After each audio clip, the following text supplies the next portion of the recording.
Good morning. Could I request that the doors be closed? Yeah. Okay. Good morning and welcome to the hearing of the Senate Committee on Finance. Before I read my opening statement, may I welcome and acknowledge the presence of Senate President Frank Drilon and one of the vice chairs of our committee, Senator Bam Aquino. We expect more senators to arrive. We also would like to acknowledge the presence of the heads of agencies present here today for the DBCC briefing. Deputy Governor Diwa Gunigundo of the Bangko Sentral, Deputy Governor Vicente Aquino, also of the BSP, Secretary Florencio Abad of the Department of Budget and Management, Secretary Cesar Purisima of the Department of Finance, Commissioner Kim Jacinto Henares of the Bureau of Internal Revenue, Secretary Arsenio Balisacan of the NEDA. Are we missing any agencies? Everyone present here. Okay. As we open the discussions on the 2016 national budget in the Senate today, I would like to stress on the importance of the task laid before us. Your Committee on Finance will work closely with the country's economic and finance managers and all our government agencies and consider our constituents' many concerns to ensure that the national budget for next year will be socially inclusive, climate adaptive, and disaster resilient. This means that the budget will be responsive to the needs of the vulnerable sectors as it will fund programs that are for economic development and for the growth of every citizen. It will seek to create progressive communities that are resilient. It will be instrumental in reducing poverty, in promoting sustainability, and in preserving and promoting our cultural heritage.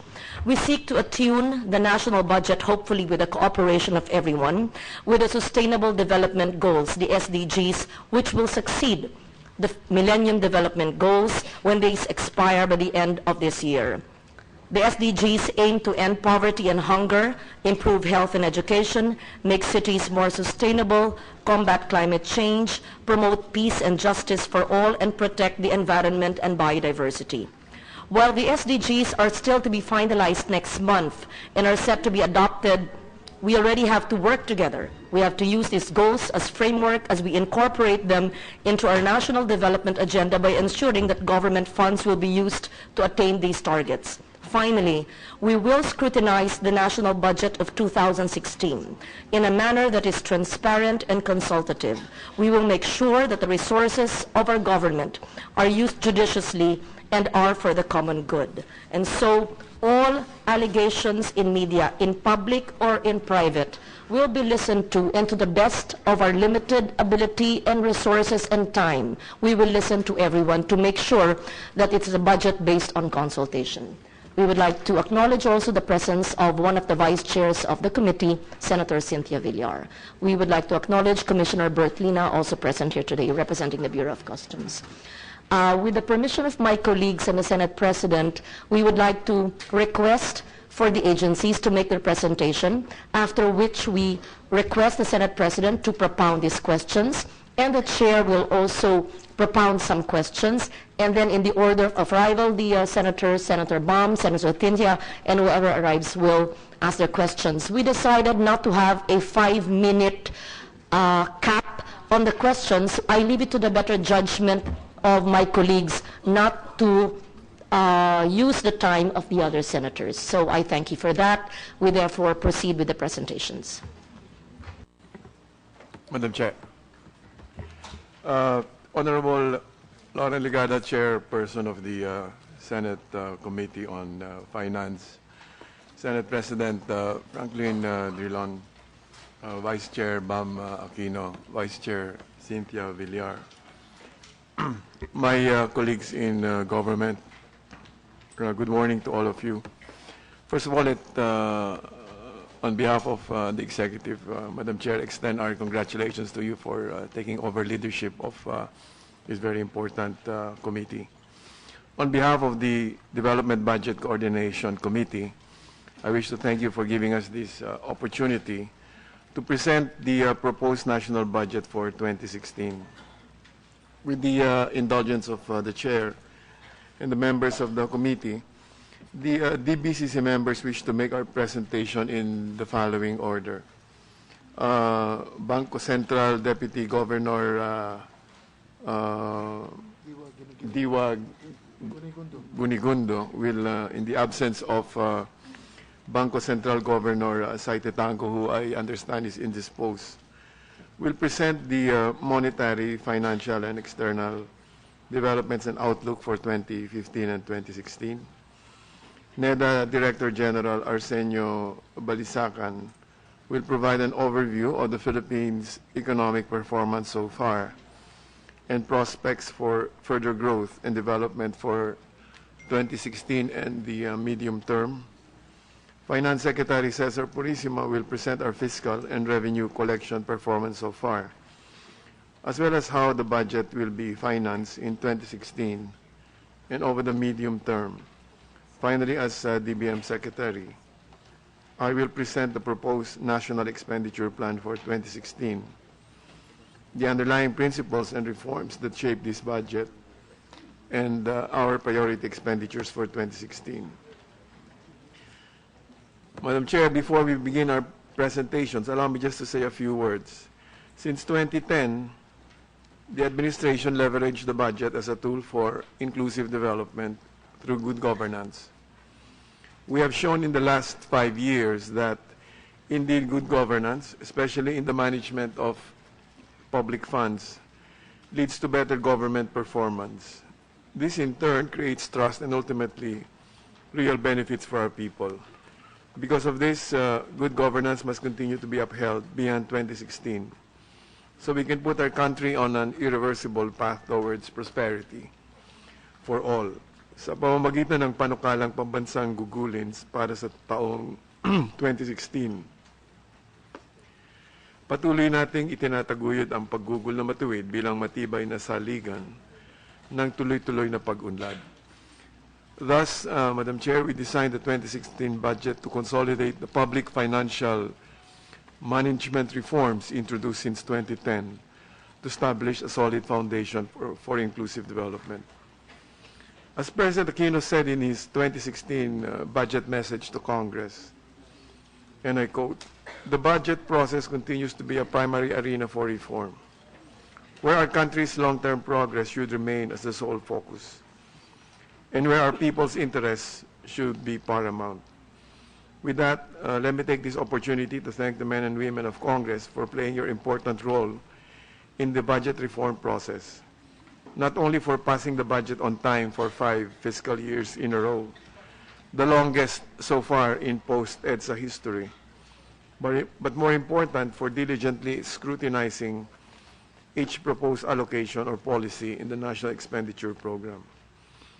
Having said that, Madam Chair, we in the Executive look forward to engaging the legislature in an open and purpose-driven manner in the process of reviewing and authorizing the proposed budget for 2016. We look forward to your continued support for budget reform for paggugol na matuwid. At this point, with the permission of the Chair and the Committee, I wish now to recognize Deputy Bangko Central Governor Diwa Gunigundo to begin his presentation. Madam Chair. Thank you very much. Senate President Dulon, Committee Chair Ligarda, and Vice Chairs Aquino and Villar, good morning. As a resource institution of the DBCC, the BSP, in behalf of Governor Titango, this morning will apprise the committee with updates on recent developments that have influenced our assessment of the country's economic prospects, as well as explain the overall thinking behind the macroeconomic assumptions underlying the 2016 proposed budget. Let me present a snapshot of where we stand at the moment and how we have sustained economic improvements in the past years. The slides before us would show that, one, domestic growth fundamentals remain intact despite the softer than expected Q1 GDP growth. Second, favorable inflation environment supported by appropriate monetary policy boosts the purchasing power of our countrymen. Third, modest fiscal deficit ensures manageability of public debt. Fourth, ample liquidity and credit continue to support economic activity. Fifth, a sound and stable banking system underpinned by improving asset quality and sufficient capital results in the efficient intermediation of funds and effective management of risks. And finally, a robust external payments position backed by comfortable foreign exchange reserves and effective external debt management provides buffers against external volatilities. Madam Chair, the transformation of the Philippine economy is a product of a series of structural reforms in the last 2 decades, along with disciplined macroeconomic management and improvements in governance. This slide presents a list of critical reforms which we believe have enhanced confidence in the Philippine economy. And these structural reforms helped us in expanding the role of market forces in key sectors of the economy, encouraging investments, ensuring fiscal sustainability, strengthening the banking sector, promoting innovation and competition, encouraging stronger private sector participation, and finally, inspiring business activity. The latest additions to these reforms, Madam Chair, are the Philippine Competition Act, RA 10667, and the amendments to the Capital Law, RA 10668. We thank the members of the Senate for the passage of these laws. At the same time, we do recognize that more structural reforms are needed to preserve the economic gains we have achieved in recent years. We continue to work with the Senate to pursue these various structural reforms in the pipeline, which will further solidify the country's growth momentum and potential capacity, at least in the medium term. In the next few slides, we will present the emerging trends in the monetary, financial, and external sectors of the economy. Notwithstanding the softer than expected Q1 GDP growth, we continue to hold the view that the country's solid growth fundamentals remain intact. A closer look at the country's growth history indicates that we have been expanding continuously in the past 65 consecutive quarters. The first quarter GDP growth, in fact, was higher relative to the historical average of 4.9% during the period 1999 to 2014. External weaknesses have taken a toll on our exports. Nonetheless, private consumption continues to be buoyant, while the services and industry output remains firm.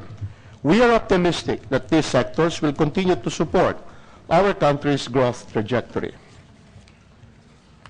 The BSP is pleased to report, Madam Chair, that the year 2014 marked the 6th consecutive year that inflation has settled within the government's inflation target range. In 2014, year-on-year headline inflation averaged 4.1%, well within the 3 to 5% target for the year. Beginning 2015, the government lowered the target to 2 to 4%. And for the first 7 months of 2015, inflation has been on a downward trend, averaging 1.9%, which is near the low end of the target band for the year. The slower inflation was attributed largely to adequate domestic supply of key food items along with the continued decline in petroleum prices. Recent forecasts and market expectations, as well as an assessment of benign inflation, indicate that manageable inflation environment could be sustained in the near term. Meanwhile, monetary conditions remain supportive of economic growth. The committee would be pleased to note that domestic liquidity remains ample, while bank lending continues to grow at double-digit rates based on June 2015 data. The bulk of bank loans is being channeled to the productive sectors of the economy, including real estate activities, manufacturing, as well as wholesale and retail trade, and even repair of motor vehicles and motorcycles. Honorable members of the committee, our country's domestic demand prospects remain firm. The inflation environment continues to be benign. Inflation outlook and market expectations are consistent with the target. Given these considerations, the BSP decided to maintain its policy settings in the first 4 monetary policy meetings this year, and the BSP is of the view that the current monetary policy stance remains appropriately calibrated. Looking forward, the BSP's policy actions will continue to be guided by its primary mandate of maintaining price and financial stability that is supportive of balanced and sustainable economic growth. Tomorrow, the BSP will be reviewing the stance of monetary policy to assess recent developments and emerging trends in our economic environment. The BSP will remain watchful of all domestic and external developments to ensure that the monetary policy stance remains consistent with this mandate. Let us now take a look at the country's financial system. The soundness and resiliency of Philippine banks, as demonstrated by trends in key banking system indicators shown in this particular slide, have been anchors of the country's robust growth narrative. The Philippine banking system is characterized by solid assets growth, improving quality of loans, continued profitability, and capitalization above international norms, despite the more stringent Basel III requirements. Our banks have therefore continued to efficiently channel funds to productive uses, as well as effectively manage associated financial risks.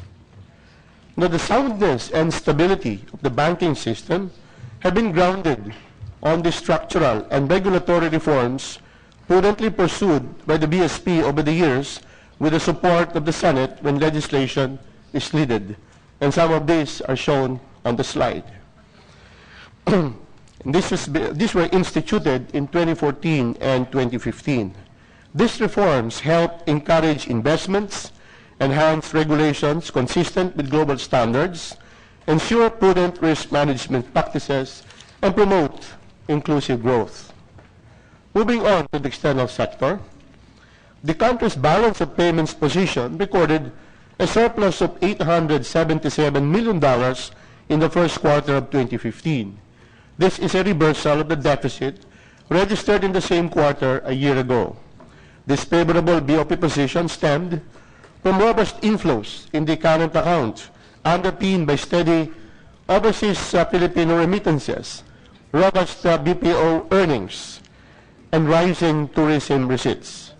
In addition, Madam Chair, this outturn is supported by gradual improvements in the economic conditions in advanced economies. Consequently, the country's foreign exchange reserves continued to remain ample, hence providing cushion against external risks. As of end July 2015, the gross international reserve stood at $80.4 billion, adequate to cover 10.6 months' worth of imports of goods and payments of services and income. That level is also equivalent to 6.3 times the country's short-term external debt based on original maturity and 4.5 times based on residual maturity. On the exchange rate, the peso has also maintained its broad stability thus far in 2015, despite some depreciation pressures. This is largely due to the strengthening of the US dollar, which reflects gradual recovery in the US economy and the anticipated increase in US interest rates. Nonetheless, we are of the view that the country's strong macroeconomic fundamentals will continue to provide sufficient cushion to the peso. The country's positive economic outlook, investment-grade status, and sustained structural foreign exchange inflows could moderate any weakening pressures on the exchange rate. Madam Chair, having gone through a review of emerging trends in key macroeconomic indicators, what do all this mean for the macroeconomic assumptions used in the budget process? First, on inflation. Inflation is expected to average around the low end of the 2 to 4% target range in 2015. For 2016, inflation is seen to be within the said target range. Now, this assessment is consistent with the latest inflation forecast by the BSP and selected multilateral agencies, as well as the results of recent market inflation expectation survey. The current oil market situation of production outpacing global demand is expected to persist over the near term, The price per barrel of Dubai crude oil is projected to average within $50 to $70 range in 2015 and $55 to $75 range in 2016. On the exchange rate, the peso-dollar exchange rate is expected to remain generally stable and will continue to be market-determined. The BSP maintains its presence in the foreign exchange market during periods of unusual volatility to keep the movements aligned with fundamentals and with those of our peers in the region. The trend in the T-bill rate will continue to be influenced by the favorable cash position of the national government, as well as the current ample liquidity conditions in the economy. Meanwhile, the 180-day LIBOR is expected to remain low and will be affected by the policy actions taken by major central banks in response to both domestic and global economic conditions. Finally, we expect merchandise exports and imports to grow amid the challenges from the global demand. Export growth will be underpinned by some improvement in the exports of electronics, garments, machinery and transport, as well as the recovery of exports of fruits and vegetables and other agro-based products, and some continued recovery in some manufacturers. Imports are expected to recover as exports of raw materials for electronic inputs remain positive. Some support will also come from recovery of mineral fuels, stronger capital goods imports for planned power plant rehabilitation, especially in Mindanao, and imports of iron and steel due to PPP projects. Honorable members of the Senate Committee on Finance, the BSP is endorsing this set of macroeconomic assumptions. We do, however, recognize, Madam Chair, honorable members of the committee, that there are domestic and external challenges that could have implications on our economic outlook. And the key risks are the following. Fragile and uneven global economic conditions could generate the following specific risks to the economy. Weaknesses in some of our trading partners, particularly the slowdown in China, could drag down growth in merchandise trade. Uncertainties in the timing, magnitude, and pacing of U.S. Fed funds rate lift-up could bring volatilities in the capital flows in emerging markets. Volatilities in international crude oil prices that could arise from heightened geopolitical tensions in oil exporting countries and stronger than expected price response of producers could generate spikes in oil prices. On the domestic front, natural calamities, and that will include typhoons, prolonged monsoon rains, and stronger than expected El Nino, could adversely affect output growth and inflation. To boost the country's productive capacity, investments are needed to address the gaps in the country's infrastructure requirements. The implementation of the government infrastructure program under the public-private partnership, together with careful consideration of the country's energy requirements, will contribute significantly to attaining a more sustainable and inclusive growth. Amid the challenges, Madam Chair, in our operating landscape, we believe that the country has established a firm foundation to weather volatilities of both domestic and external origin. This has been acknowledged by independent observers. The slide will show that in its recent report, the Center for Global Development, a Washington, D.C.-based think tank, recognized the Philippines as the most resilient among 21 emerging market economies in terms of the ability to weather tougher external conditions based on an assessment of resilience indicators. To conclude, Madam Chair, allow the BSP to reiterate the BSP's commitment to being a catalyst for sustainable and inclusive growth. On monetary stability, the BSP's monetary policy stance will continue to be information-intensive, preemptive, and forward-looking. The BSP will remain vigilant over evolving conditions in the economy to safeguard a non-inflationary growth. On the financial sector, the BSP will continue to undertake reforms and measures to further strengthen the domestic financial system and help manage risks attendant to financial market developments. At the same time, we remain committed to pursuing greater financial inclusion through an enabling and responsive regulatory framework. On the external sector, the BSP will remain supportive of policies that will cushion the economy from external shocks, including the maintenance of a market-determined exchange rate, ensuring a comfortable level of reserves, and keeping the country's outstanding external debt manageable. Thank you very much, and once again, good morning. Thank you. Thank you. Deputy Governor Ginigundo. Madam Chair, with your permission, can we now recognize NEDA Director General Arsenio Balisacan? Before that, we would like to recognize Treasurer Roberto Tan Jr. and Deputy Director General Emmanuel Esguerra of the NEDA. Yes. And one of the vice chairs of our committee, Senator Angara, is also present. Yes.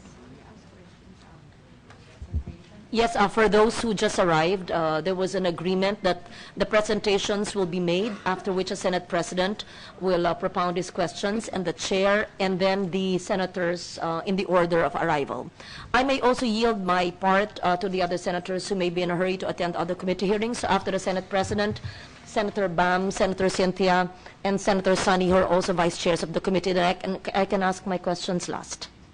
Are we all going to ask questions now from Deputy Governor Ginigundo, or we ask? Yes, that's what I said. All agencies will present, and then the senators will ask the questions in the order that I announced. So we ask now or we finish everything? I will repeat, yes, the agencies will present, and then the senators will ask questions. Yeah. So they finish presentation? Yes, yes. If we are going now, so we cannot ask. You may return, just so that there's an order. Anyway, the presentations are brief, if you don't mind. Yeah, that was the agreement of earlier, and that's how it's been in past hearings. If can we proceed, please? Yes, sir. Yes, Madam Chair. Can we now ask that NEDA Director General R.C. Balisacan be recognized? Senate President Drilon, Chair Senator Loren Legarda, Vice Chair Sani Angara, Vice Chair Bam Aquino, and Vice Chair Cynthia Villar. Colleagues in government, good morning. I am pleased to present our assessment of the Philippines' socioeconomic performance over the last 5 years.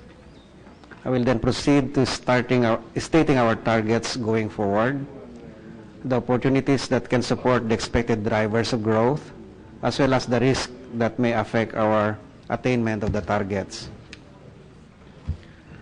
As you know, the Philippines has emerged as one of the fastest growing economies in the Asian region in recent years.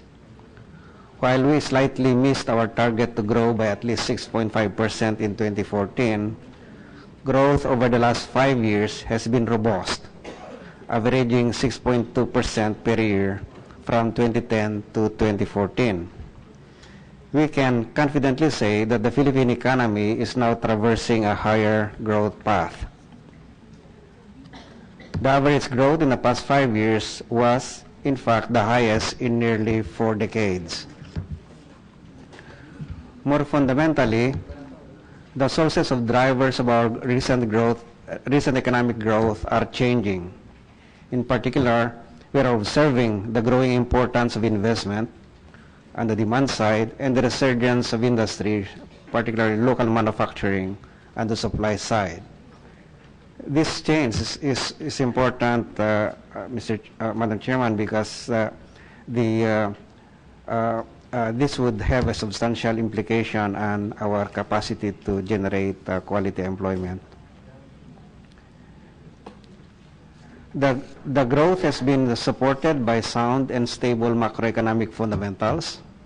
As shown by BSP Deputy Governor Diwa Ginigundo, we have a resilient fiscal position owing to a modest fiscal deficit, declining external debt and interest payments, and increasing reliance on domestic financing.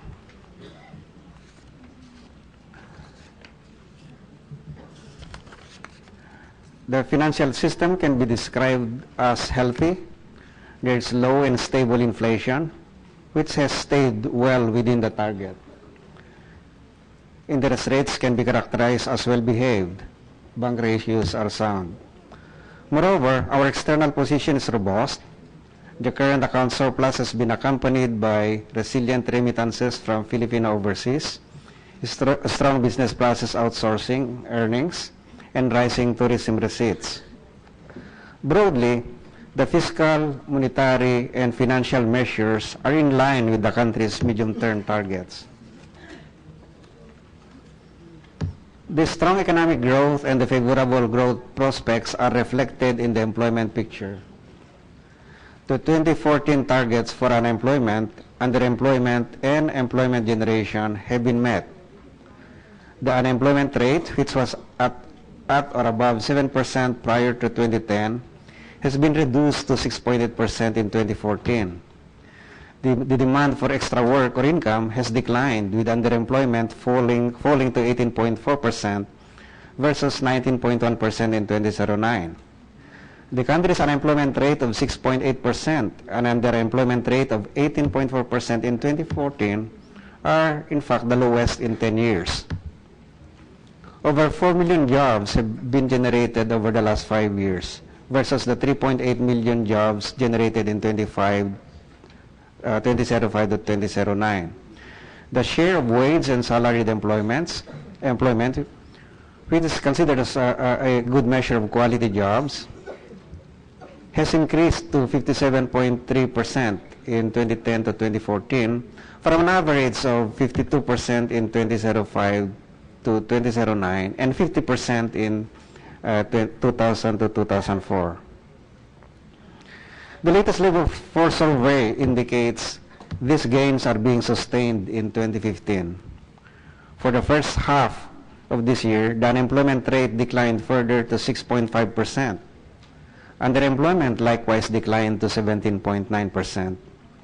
In addition, there were some 766,000 jobs generated, already within the 2015 Philippine Development Plan target of 750 to 800,000 employment creation.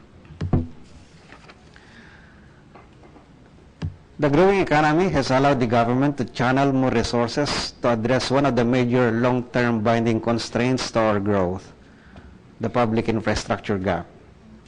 Our aim is to increase investment in public infrastructure from 2% of GDP in 2012 to at least 5% by 2016.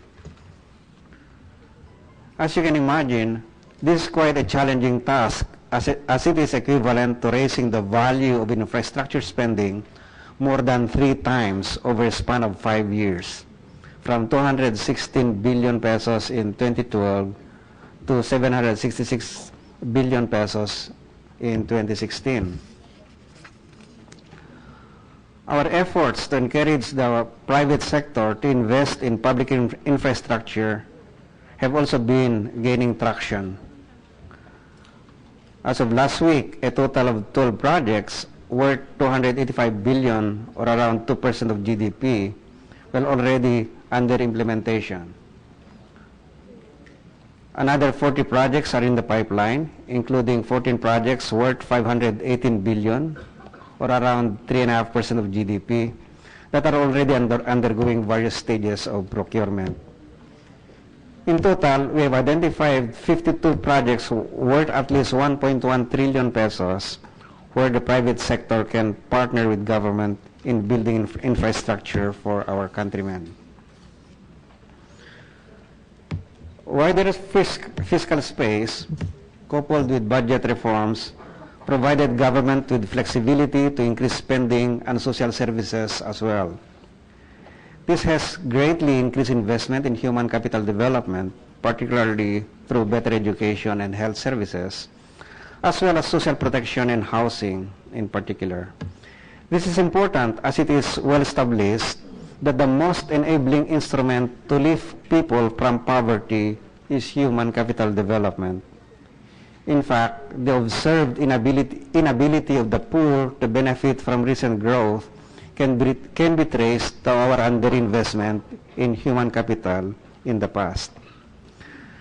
As you can see from this slide, social services expenditures, even when adjusted for inflation, increased by 12% on average yearly during the period 2010 to 2014 versus 7.1% in the preceding 5-year period, and almost did not increase during the period 2000 to 2004. On average, during the past 4 years, expenditures on education rose by 5.7%, on health by 24%, social security, which includes the conditional cash transfer program, by 37%, and housing by 34%.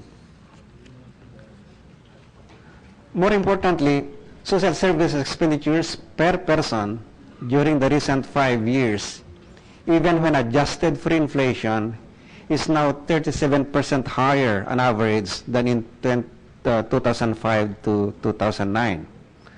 For education, it is up 25%. For health, it is up 116% or more than double. For social security and housing, it is up 70% and 113% respectively. Considering the 2015 GAA, per capita spending, again adjusted for inflation, is almost double the average for 25 to 2009. The highest increase is in health spending per capita, up by 248%. In particular, there has been a rapid scaling up of the CCT, or the Conditional Cash Transfer Program, to cover more beneficiaries, including those in high school and beneficiary families. This decision to expand to high school-aged children was based on research evidence, particularly the Philippine Institute for Development Studies, that older Filipino children have lower school attendance rates than younger ones.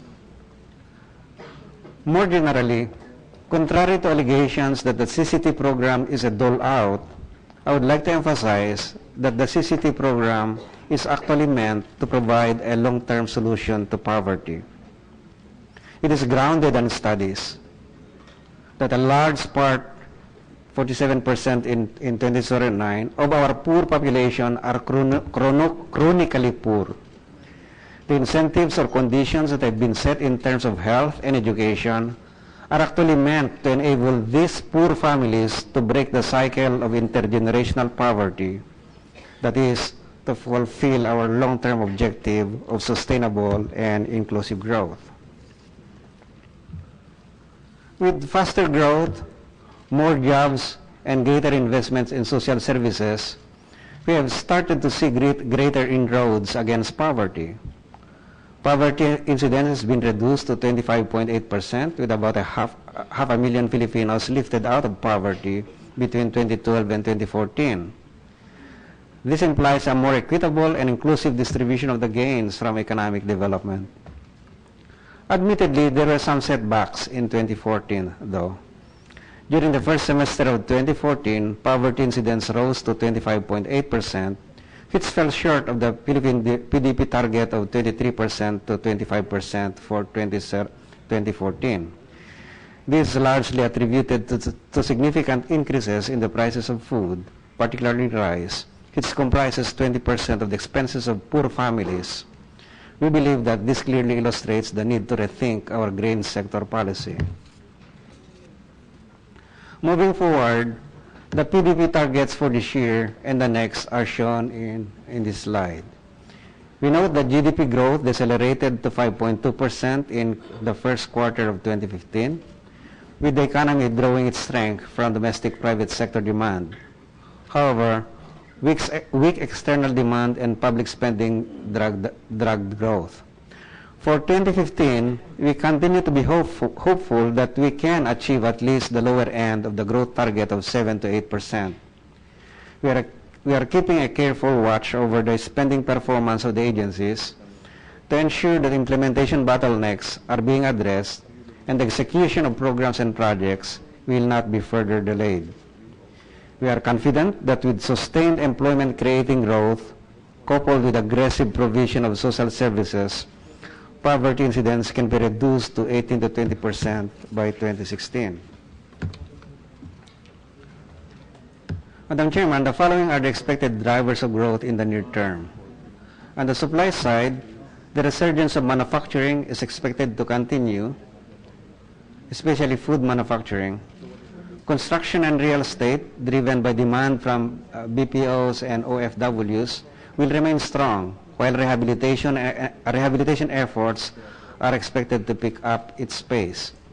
Tourism demand from both domestic and foreign travelers is expected to remain strong. Wholesale and retail trade is seen to be buoyed by retail mall expansion, strong vehicle sales. The BPM industry continues to expand robustly with both voice and non-voice segments gaining momentum, and agribusiness is also expected to pick up.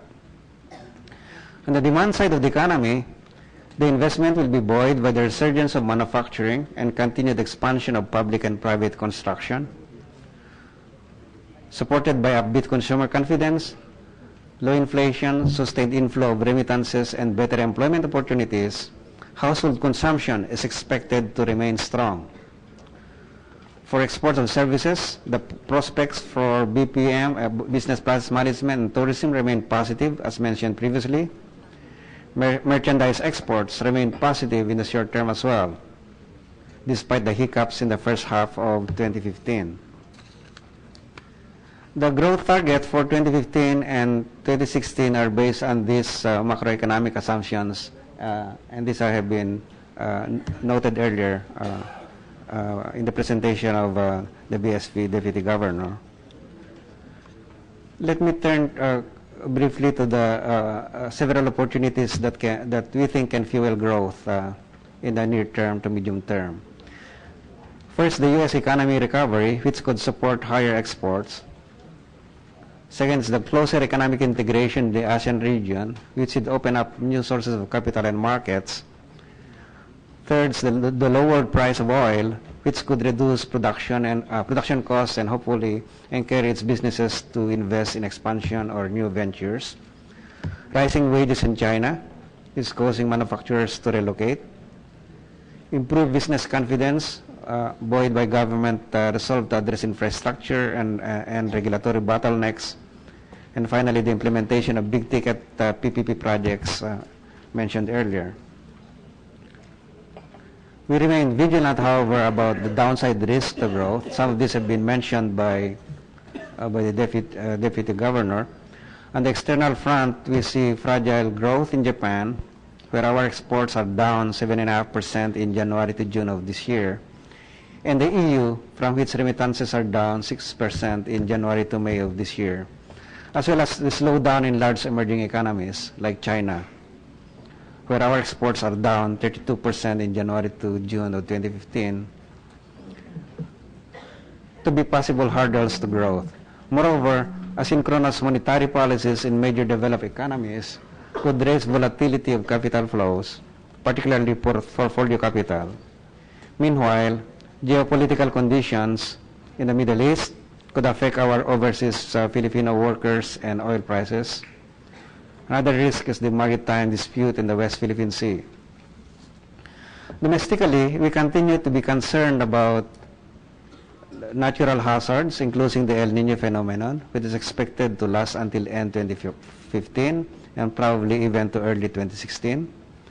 Disruption in the peace process, and delays in the infrastructure and reconstruction projects. Logistic bottlenecks also remain an issue, requiring a long-term solution. Lastly, our thin power reserves present a risk, especially given the potential impact of El Nino and hydropower. Overall, the short to medium-term prospects of the economy remain positive. That ends my presentation, Madam Chair. Thank you. Thank you, Secretary Balisacan. Madam Chair, may we now recognize Secretary Purisima to make his presentation.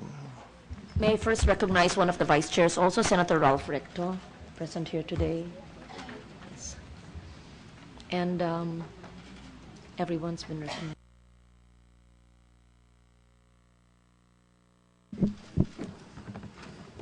Senate President Drilon, Honorable Chairperson Legarda, and the honorable members of the Senate Committee on Finance. Good morning.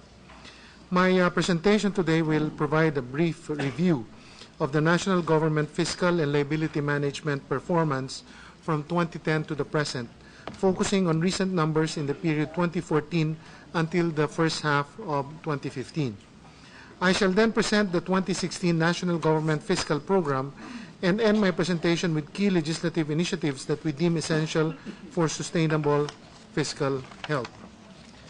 Let us now take a look at the national government's revenue collection and fiscal performance. In 2014, revenues continued to grow faster than the nominal GDP. While nominal GDP grew by 9.5%, total revenue and tax revenues grew faster at 11.2% and 11.9% respectively. The country's tax to GDP ratio continued in its rise, increasing from 12.9% in 2012 to 13.6% in 2014, driven by the continued double-digit growth of tax revenues. The Bureau of Customs registered a 21% growth in 2014. As a percentage of GDP, Bureau of Customs collections grew by 0.3 percentage points from 2.6% to 2.9% of 2014. We are reaping the dividends of some of the reforms in the customs initiated by the President in 2013. The Bureau of Internal Revenue collections have grown from 10% of GDP in 2012 to 10.6% of GDP in 2014, owing in part to the Sin Tax Reform Act of 2012 and more efficient tax administration led by Commissioner Inares. BIR collections grew at 9.7% year-on-year and continue to grow faster than the nominal GDP. The national government's fiscal consolidation efforts are on track. On a cumulative basis, we have improved revenues by 58% since the start of the Aquino administration in 2010. With improved revenue performance, we have contained our fiscal deficit for 2014 at less than our ceiling of 2%, or at 73.1 billion or 0.6% of GDP. We continue to see a positive growth trajectory for our revenues in the first half of 2015. We already breached the 1 trillion revenue mark in the first 6 months of 2015, which is 16.3% higher than last year's first half revenues. Total BIR, we expect to bring our actual performance close to the revised year-end targets and continue the positive growth for the past 5 years. During the first 2 years of the implementation of the Sin Tax Law, it has reversed the declining trend of excise tax collections from tobacco and alcohol products as a percentage of GDP. We thank the members of Congress for this landmark reform that continues to be a win for both health and revenues as tax rates and prices, especially of tobacco products, increase and production volumes drop. For the first half of 2015, total excise tax collection from sin tax products reached 53.5 billion, which shows a 16.2% growth from last year's first half, reflecting the continued above-target implementation of the sin tax reform. During this administration, we are proud to note that we've had a total of 22 positive credit actions. This was due to the country's strong economic growth, political stability, and improved governance, coupled with improved fiscal management that led to the contained deficit, lower debt ratios, and broadening revenue base. This is as opposed to the previous years. By resident economist, has all of these figures in his palm of the hand. Now, can you we will not take it against you if you cannot meet the 7.7% increase that we are looking at. So if you can tell us exactly where we are, and as I said, this is being realistic, rather than, I'm sure the media will not be able to report out what you said just a few minutes ago because medyo mahaba at hindi ko naintindihan. So, pwede po ba, ano ba ang prediction natin? And huwag kang mahiya. We will not take it against anyone because this is, we know that it's extremely difficult, but if you refuse to recognize the problem, that is the first problem. Ano ba, RC? Yeah, Your Honor, as I said earlier, the DBCC will meet when we have the second quarter growth at the end of this month to reassess our prospects for the full year. In the absence of that meeting and in the other informations that data that we need to guide that meeting, it's hard to say what exactly will. All I know is that, Your Honor, is that the economy is largely domestically driven at the moment. Okay.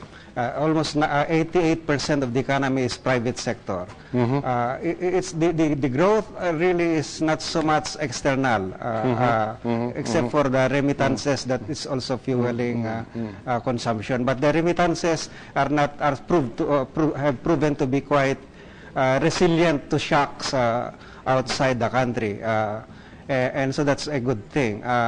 But for so long as the private sector remain quite confident about the economy, and the surveys of BSP and other indicators show that confidence there, the private investment in the first quarter, Your Honor, has been very good, and the indications so far are to be quite good. The business confidence survey of BSP has consumer confidence of BSP points to be quite still an optimistic outlook, and so the indication insofar as the domestic economy are still quite favorable. So we should not stop the economy at this point, the market, that the 7% growth cannot be reached. I think that we will do much more harm if we say that we do we downscale the growth even without the appropriate information to. So anyway, okay, just to end this exchange, you are telling us that by the end of the month, after you have the second quarter data you would be able to have a more accurate assessment of whether or not we will meet our GDP growth targets of 7 to 8%. Yes, Your Honor. And yes, yes, Your Honor, yeah. And by that time, we also reassess all the other projections, including revenue and. Given what you see today, are you optimistic that we will meet the 7.7% GDP growth that we're looking at? Suppose that if I know, Your Honor, I'll be very rich, because the fact is there is just very little data to base that assessment right now. Oh, sige. We'll just wait then with bated breath. Huh? Perhaps before the Senate President has ended, his simple question is, what are the drivers of this growth that you expect to see in the last quarter of the year that would generate a 7.8% growth so that we balance it off the growth of 5.2% in the past? So maybe that's a question that just begs for an answer. What are the drivers of growth that we expect in the last two quarters so that we can see what it's coming from, so that we, while taking into consideration what you already said, that exports have declined and El Nino is here to stay till December, and the other given factors. So may we have a specific sector where you possibly could see that could generate the 7.7% growth that is projected? Yeah, okay. The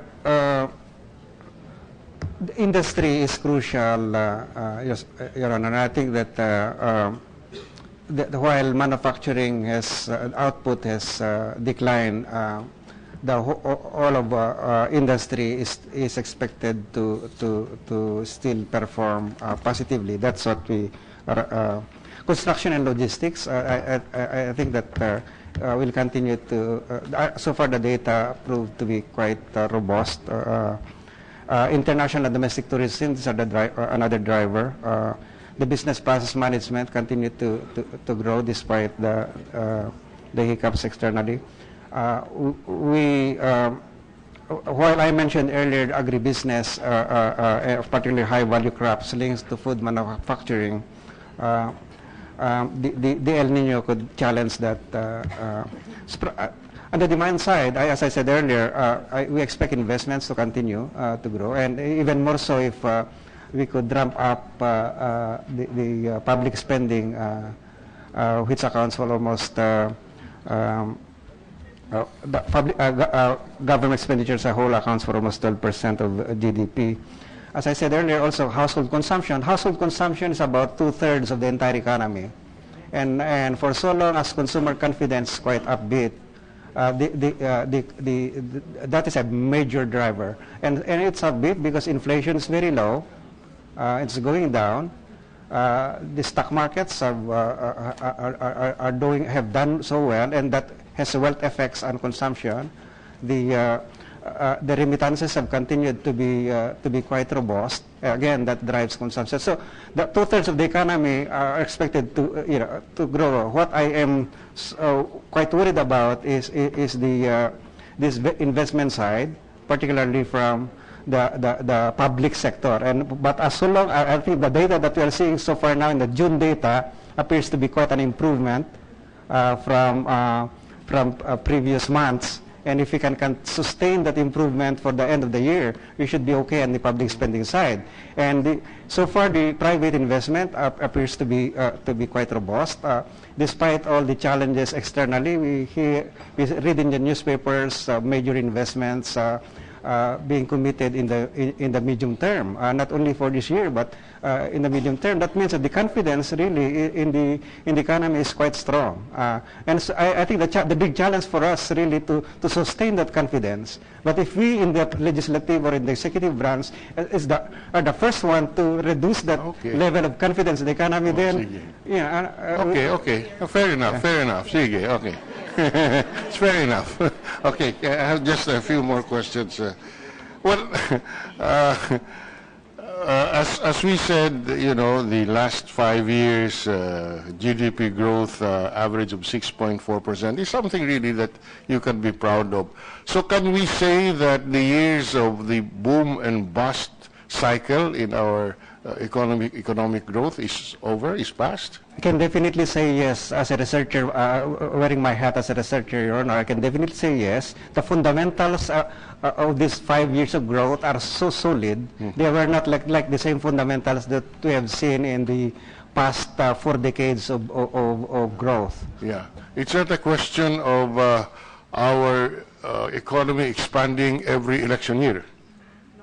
So this growth has taken place before election year. Yeah, I know. Well, I was looking at the data that you have presented. For example, 2013 had a 7.1% growth. 2010 had a 7.6% growth. 2007 had a 6.6% growth. 2004 had a 6.7% growth. What is the common denominator to all of this growth? Electoral activity. Election spending. Is that a correct conclusion? And I noticed, we noticed that after except for the, after election, it starts to taper off. And I hope that that happen again. Yes. That's probably the optimism of Secretary Balisacan that he didn't mention because October is the deadline for the filing of candidacy. So maybe one of the drivers of growth you mentioned that could generate a 7.7% is the filing. Your Honor, if I may, yes. We do not deny the impact of election spending on the performance of the economy. In fact, we have had some data that suggests to us the impact of election and GDP. For example, in 2007, election spending has contributed about 0.37 percentage point to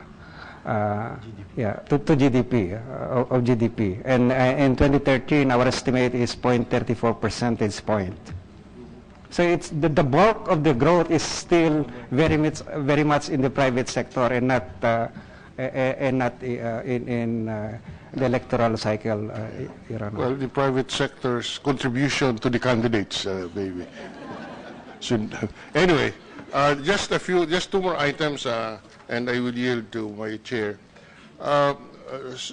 Secretary Abad, in your presentation, you said that there will be 16.8 billion for performance-based incentive system. Is that correct? That's correct, Mr. Chair. And and then you have also a compensation adjustment. This is different from the performance-based incentive system. It's different. We're anticipating the possibility of the salaries of public sector employees may be adjusted, Mr. Chair. Okay. What is in the budget for purposes of this compensation adjustment? We set aside about 52 billion pesos. But How much? 52 billion pesos, just for the first year. But we have not put together the 50.6, let me be corrected by that. I'm sorry? 50.6 billion. 50.6, okay. But we still have to put together a proposal based on a recently completed compensation and benefits survey that we will have to take up with the President and the Cabinet. But we're looking at, if at all, there's going to be a new round of an SSL4, that this will be implemented next year, Mr. Chair. So we're talking roughly about 50 plus about 67 billion pesos, both in performance-based incentive system and compensation adjustment for our public sector employees. That's correct, more or less, Mr. Chair. Madam Chair, I am through with my questions. Thank you, Mr. Senate President. At this juncture, I'd like to recognize Senator Bamagino. Thank you. Just a few short questions now, and in fact, these are my questions practically every year. Secretary Balisacan, if we can look at Secretary Balisacan's presentation, this is the slide on poverty incidence. It's not numbered, no, but it's on the latter half.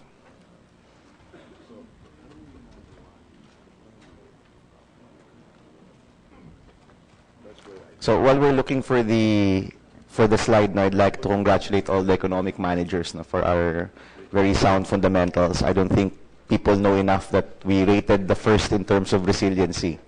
So I think that's something that we can all be proud of now. Secretary, we actually had this discussion also last year. Currently, we're at the 2013 poverty incidence is 24.6%. And then for the first, we don't have the numbers for 2015, no? For 2014, it's 25, sorry, for 2014, it's 25.8. We don't have the numbers yet for 2015.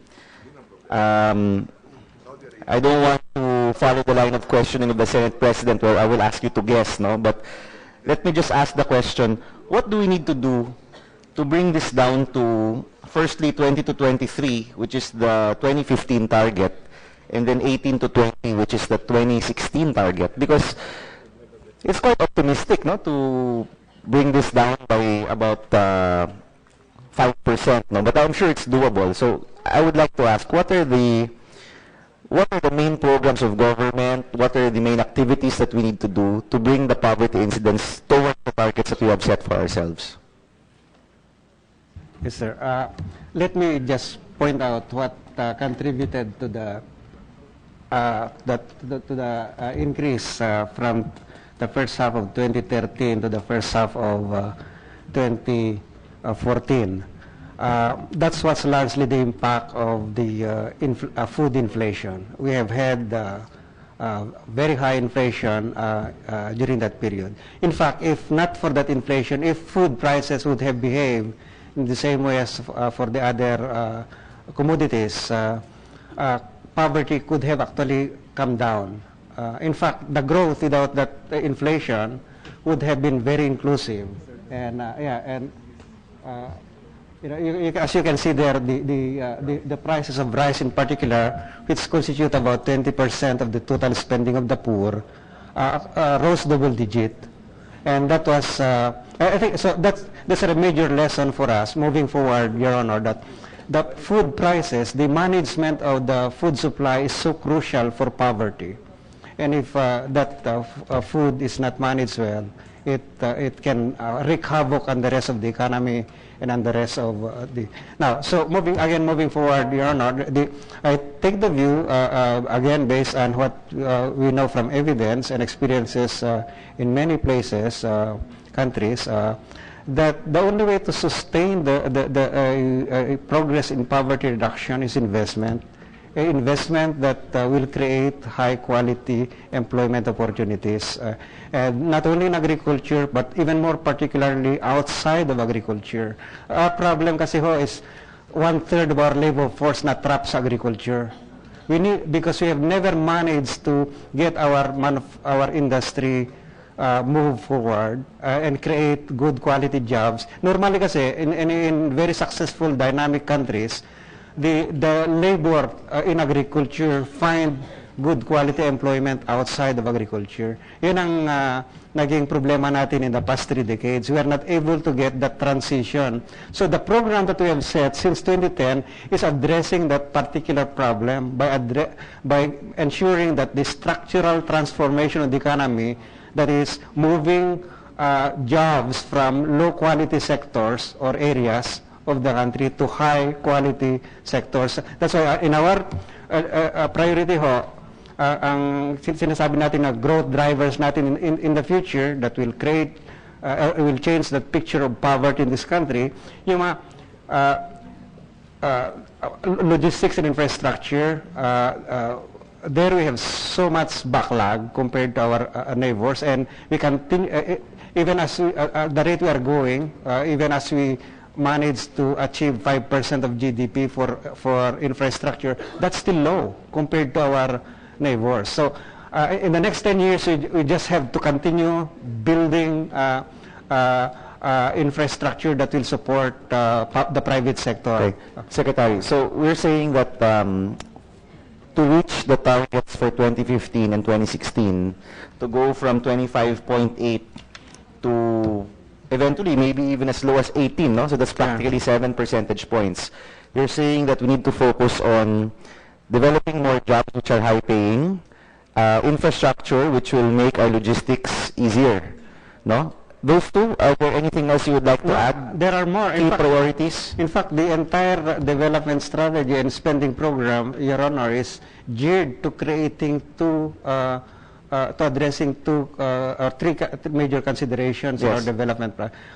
Employment generation, massive employment generation, rapid poverty reduction, and building resiliency in the economy. Okay.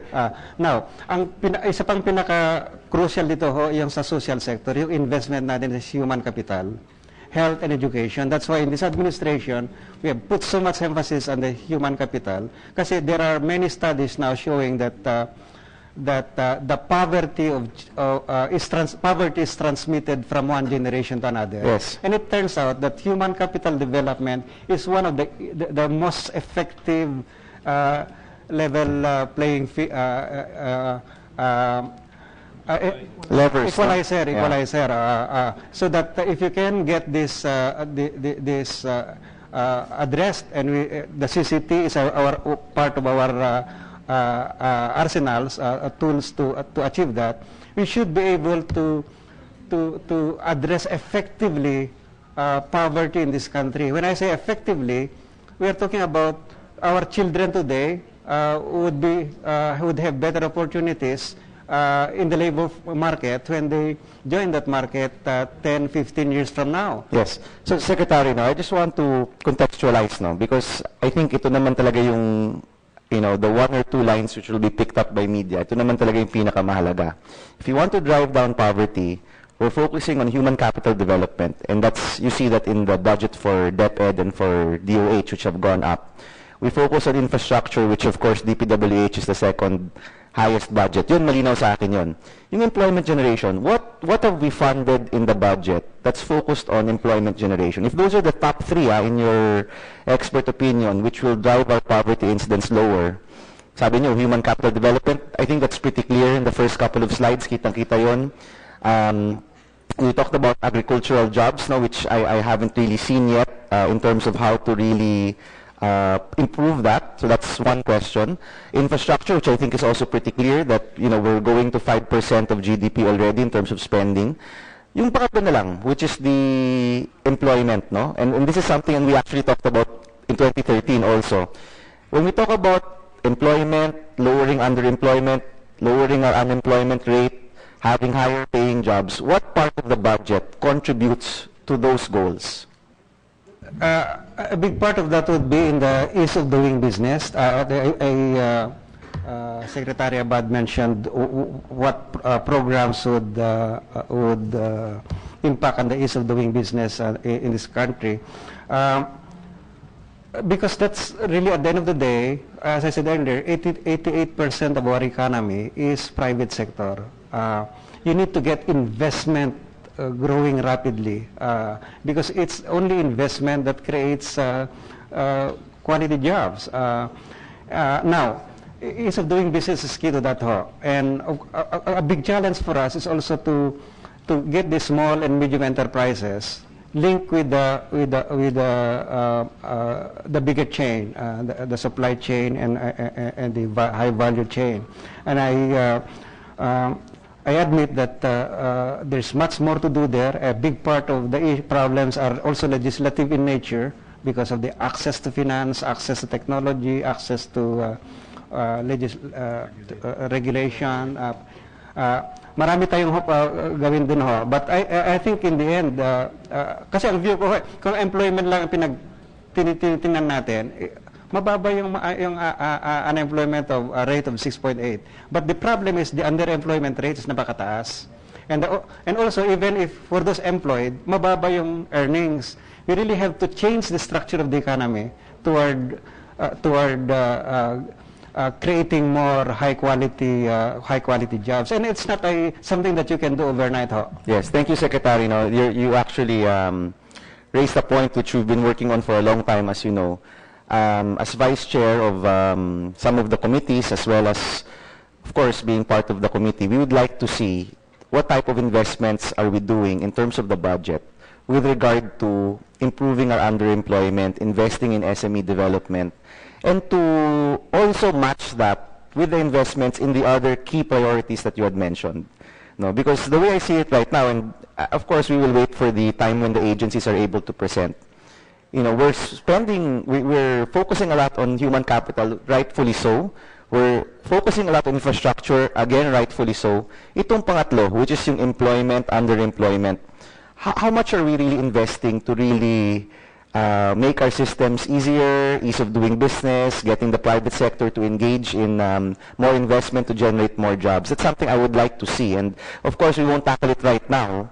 But as the budget process goes on, that's something that I hope we can also focus on. As you had said, it's a key priority in lowering our poverty incidence. Now, do you agree, Secretary? Yeah. Thank you, Mr. Chairman. Senator Angara is recognized. I think Governor Gunigundo is raising, and maybe he wants to add something. Did you want to add something? Yes, Your Honor. We share the view, Mr. Chairman, of Secretary Balisacan with respect to the reason behind the deterioration in terms of poverty incidence in the Philippines in 2014. There was an increase in inflation, particularly for the food prices or for food for the poorest 30% of the population. But if one were to look at the first quarter of 2015, that has been halved. In 2014, it was 6%. The food prices for the entire Philippines for the bottom 30% income households. For the first quarter of 2014, that was reduced to 3%. And for the entire year of 2015, Mr. Chairman, we do expect an inflation rate of about 3% to 2%, and for 2016, probably about 2.5%. So we should be able to see this reflected in the inflation rate for the bottom 30% of the population. Why was there an increase in inflation in 2014? This was due to calamities, Mr. Chairman. And therefore, I think it's also important that we focus on disaster mitigation measures of the government. Secondly, Mr. Chairman, Senator Aquino was also talking about MSME. I think it's also important to emphasize that one way of addressing poverty incidence is precisely to make sure that the financial system is also inclusive. And here the BSP has also promoted ways by which the financial system can be made more inclusive. We have tweaked our regulation to make sure that small business will have access to bank credit without collateral and without credit history. This was also reflected in some other measures, including the establishment of the so-called Credit Surety Fund, which involves the participation of local government units. I think this is one way of empowering small business, Mr. Chairman, empowering housewives and small businesses to make sure that they have also access to credit, and that will provide them with alternative employment that will contribute to alleviation of poverty. Thank you, Mr. Chairman. Thank you. Senator Angara is recognized. I think Senator Bam wants to ask something. Yeah. With the permission of Senator Angara, Senator Bam. Yes. Thank you, Senator Angara. Just to add to Deputy Governor Gunigundo's statement, as you know, we're the ones filing the Credit Surety Fund bill now, so we're in full support. But let me just ask a follow-up question to what you had mentioned, Dep Governor. Sa micro, I think there are a lot of groups and many of them are already working with Bangko Sentral. So I think in the micro side, there are established groups, millions of borrowers already. Commercial-wise, medium and large, I think you can easily get relatively low interest rates these days as long as you have track record or collateral. In my estimation, being chairman of the Committee on Trade, it's the small business which really is, doesn't have as many options now, and hence the Credit Surety Fund program of BSP. Ito po yung 500,000 to maybe about 5 million pesos, not much of a track record, not much of collateral or assets, but maybe you have orders, you have high potential, DTI is probably helping you already. How can we unlock, because you had mentioned it earlier that there are ways to unlock that space, no? And of course we'd appreciate better statistics, but how do you unlock that small business space to really have a full inclusive chain with regard to our financing? When we talk of microfinance, Mr. Chairman, these are loans granted by microfinance-oriented or microfinance banks. And these are granted to small businesses up to 300,000. Yes, we're talking about without collateral and without credit history. that past That has been, 300,000. yeah, in 2014, with the indulgence of the good senator, about 7.8 billion pesos was generated from that end. Now, with respect to the CSF, now depending on the contribution of the cooperatives which are participating in the program, this is a minimum of 100,000. But they can borrow 10 times the original contribution. So if they contribute 100,000 to the fund, they can borrow 1 million from the participating banks. This is from the strength of the surety fund that has been put up on the basis of the counterpart funding given by DBP, Land Bank, IGLF, and of course the local government units. So are we saying that, Gov, that the Credit Surety Fund is our best bet to fund that missing middle space of a need of about 500,000 to about 5 million? Kasi po yung less than 300, I think, na eh. Mr. Chairman, this is a promising program of the BSP. So far, Mr. Chairman, we have done 40 CSFs all over the Philippines. 548 cooperatives are involved. Around 1.8 billion has been granted, and 14,607 beneficiaries have benefited from the program. So these are replicated in other parts of the Philippines. We believe that this is something that can make a difference in terms of helping government address the issue of poverty incidents. Thank you, Mr. Chairman. Thank you. And thank you to Senator Angara. Thank you, Dep Gov. Thank you. Thank you, Madam Chair. Magandang umaga po sa ating mga economic managers, various secretaries, sa kanilang mga staff. Alam mo nyo, tinitingnan ko po yung mga reforma na pinopropose po ng DBCC. Fiscal incentives, tax incentive management or TIMTA, customs modernization, valuation reform, fiscal regime for mining, LGU income reclassification. Lahat po sila ay nakadesenyo para tumaba po yung bank account ng gobyerno. Dumami po yung revenues ng ating gobyerno. Ako'y nalulungkot na wala tayong panukalang batas na tinutulak para gumanda naman yung estado ni Juan de la Cruz. Diba? Naririnig ko sana that there was a meeting held by the DOF, the BIR, to see to it that the possibility of tax reform. Ironically, the three proponents are here, Senator Recto, Senator Aquino, and myself. So sana mapag-usapan ho natin to. Dahil, yun nga, di ba, boss natin yung tao. Bakit lahat po ng tinutulak nating reforma ay para yumaman ng gobyerno? Hindi ba dapat ang goal natin, yumaman ng tao? Hindi ba dapat yun ang end goal ng daang matuwid, yumaman ng tao, hindi yumaman ng gobyerno? I understand, and I acknowledge the various achievements made by the government. Inflation management is brilliant. Confidence is definitely increased. There are definitely many more investors abroad looking to invest in our country. Yung debt management natin, Secretary Cesar, is outstanding. I think the debt to GDP ratios are going down. The national government debt to GDP ratio is also going down. So that's a tribute to your management of the economy. Pero ngayon na pababa na ho ang Aquino administration, hindi ba panahon, I was hoping for a more definitive statement that would directly impact dun sa buhay ni Juan de la Cruz. I don't see it, unfortunately. Can we ask what is preventing us? I just want to put an example on the table, Madam Chair. For example, yung kumikita ho ng 250,000 taxable income under the NIRC. Sa Singapore po, hindi binibwisan yung taong yon. That person making that amount. Sa Malaysia, ang buwis mo ng taong yon ay 2%. That's about $5,000. Taon to, taunan ho. Sa Malaysia, 2% lang po ang buwis niya.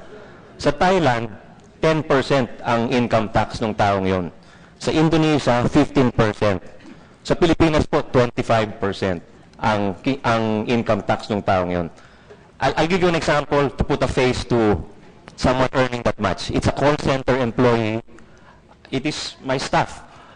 Si Hazel. Hazel, tumayo ka. Okay. Si Hazel graduated from UP in 2012. She's salary grade 13 dito sa gobyerno. She's paying 25% income tax. So, wala pa siyang asawa niya. May boyfriend daw, pero huwag na natin pag-usapan. But anyway, sa akin sana, I think the government is increasing the 2016 budget by 600 billion pesos. 600 billion pesos. Secretary Abad said, we have 580 billion pesos in fiscal space. Yung syntax po natin, kumita tayo ng 50 to 80 billion pesos more. So talagang kitang-kita po natin na may pera po ang gobyerno So hindi ko po maintindihan yung sagot na hindi natin kaya i-reforma yung ating tax systems, especially as we enter the period of the ASEAN integration or the AEC. At lahat po ng Southeast Asian countries nagbababaan po ng income tax. I'd like to quote one of the Thai revenue officials who said, we recognize that labor and capital are movable and they will go where we provide the best returns. And that the fiscal system is a good example of that. So ano ho yung maaasahan ho ng taong bayan dito sa tax system ho natin na directly may benepisyo po siya?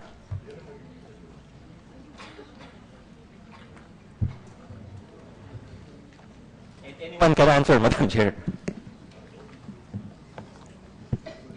Madam Chair, Senators,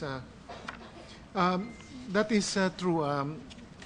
The tax structure of the government is something that we continue to review with the objective of making sure that it is progressive.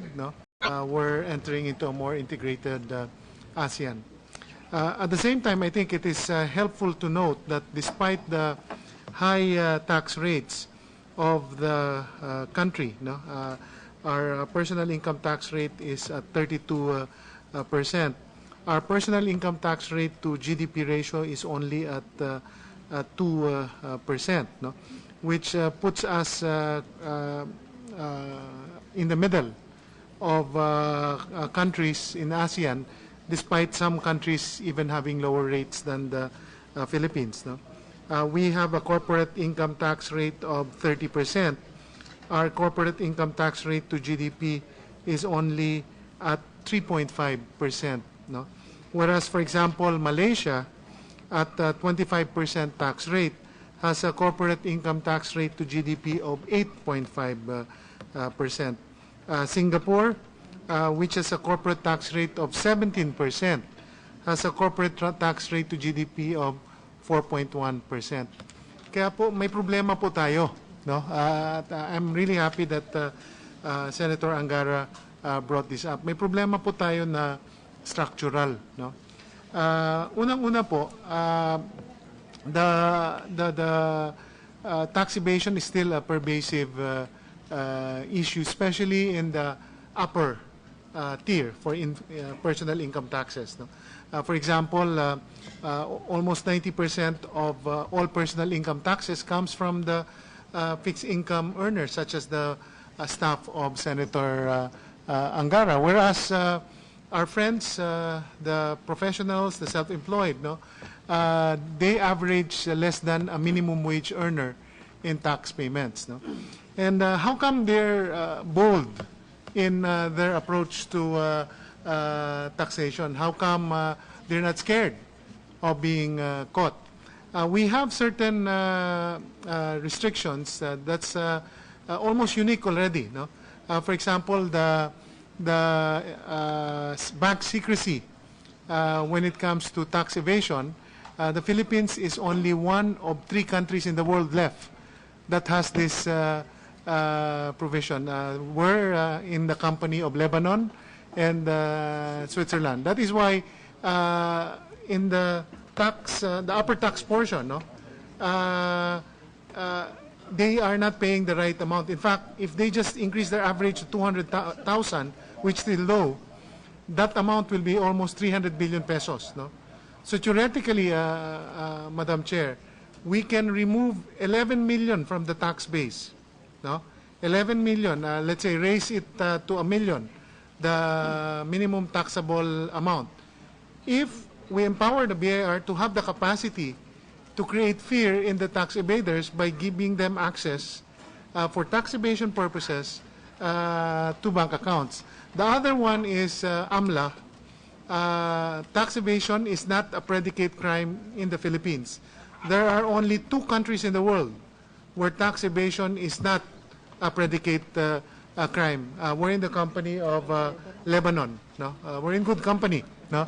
So, and therefore, we support the statements of Madam Chair of Senator Angara. But on the other hand, there has to be an adjustment in some of the structural issues. And we would be more than willing to sit down and discuss this, because we really believe that as we enter ASEAN integration, we have to have tax rates that are comparable to our neighbor. So.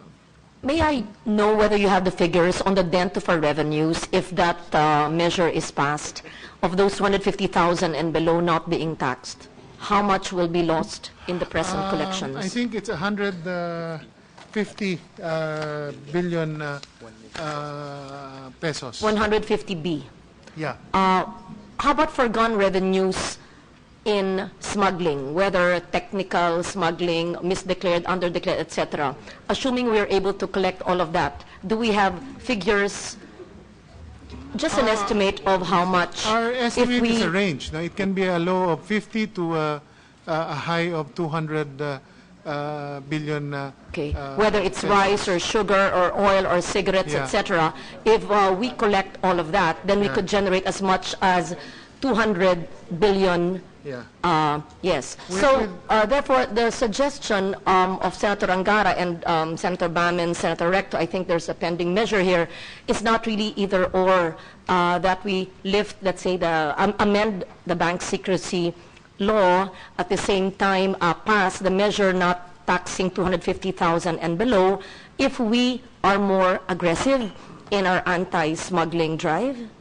Is that correct? Or is it an either-or scenario? It's an either-or, because if we don't follow the lead of other countries. As I mentioned, we're in the company of Lebanon and Switzerland on tax evasion, bank secrecy, and AMLA, just Lebanon. No? If we don't do that, then those that violate tax rules will continue to be emboldened because they can hide behind these restrictions. But if not, then I think we can loosen, increase the minimum taxable income, and then hopefully that will be replaced with better compliance. Just to point to specific numbers, we believe that there are about 1.8 million self-employed individuals. I think only 400,000 approximately file income tax returns, and they're averaging about 33,000 pesos individually. That gives it about raises about 12 billion. 33,000 pesos is like the tax of someone in the minimum wage bracket. If we succeed in increasing that to an average of 200,000 and increase the number of those complying from 400 to what we believe is closer to the number of 1.5 million, that alone will be equivalent to 300 billion pesos. That's why these two measures are going to be crucial. If not, I think we put the fiscal health of the country at risk.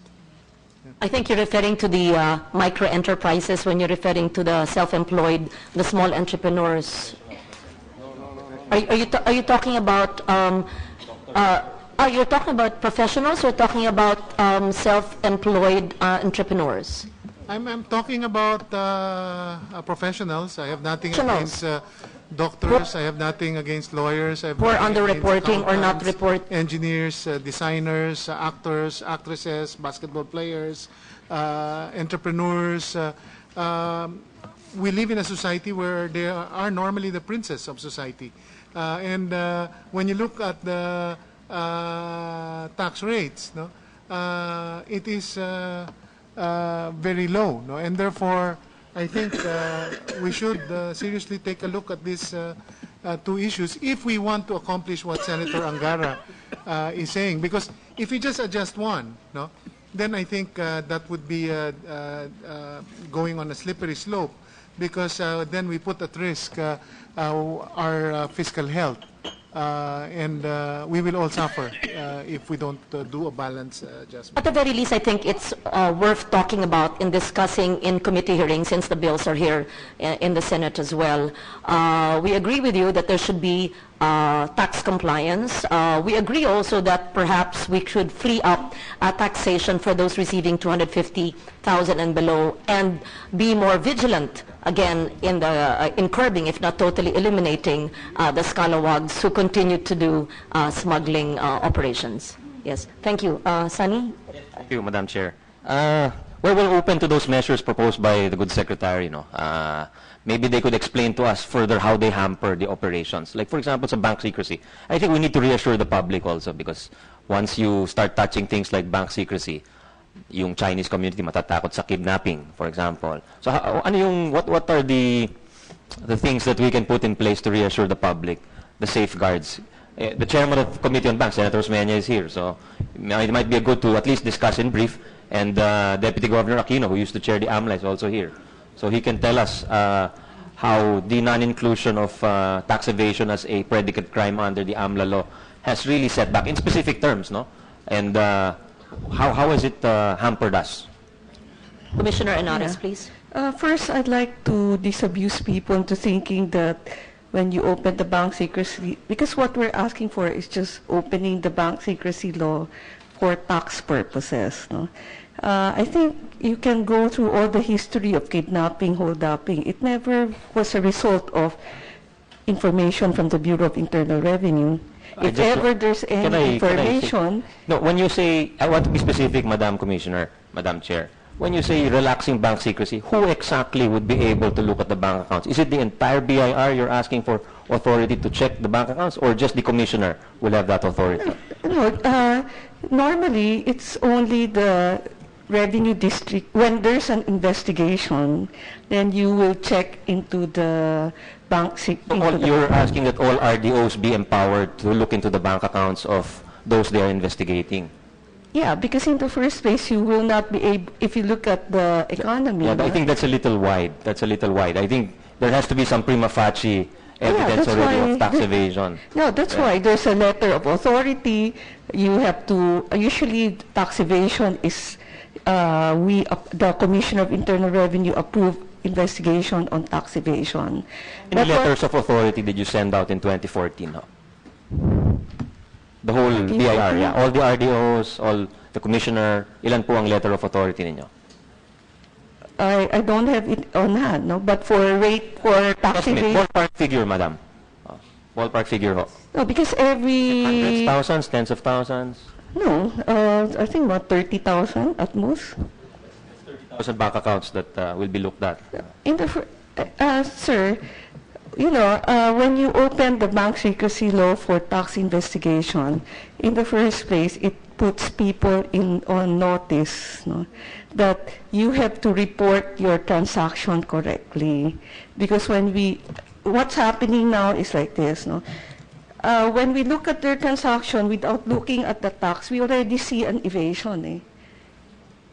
But we cannot see the real amount of evasion because we have no access to the amount of cash they have.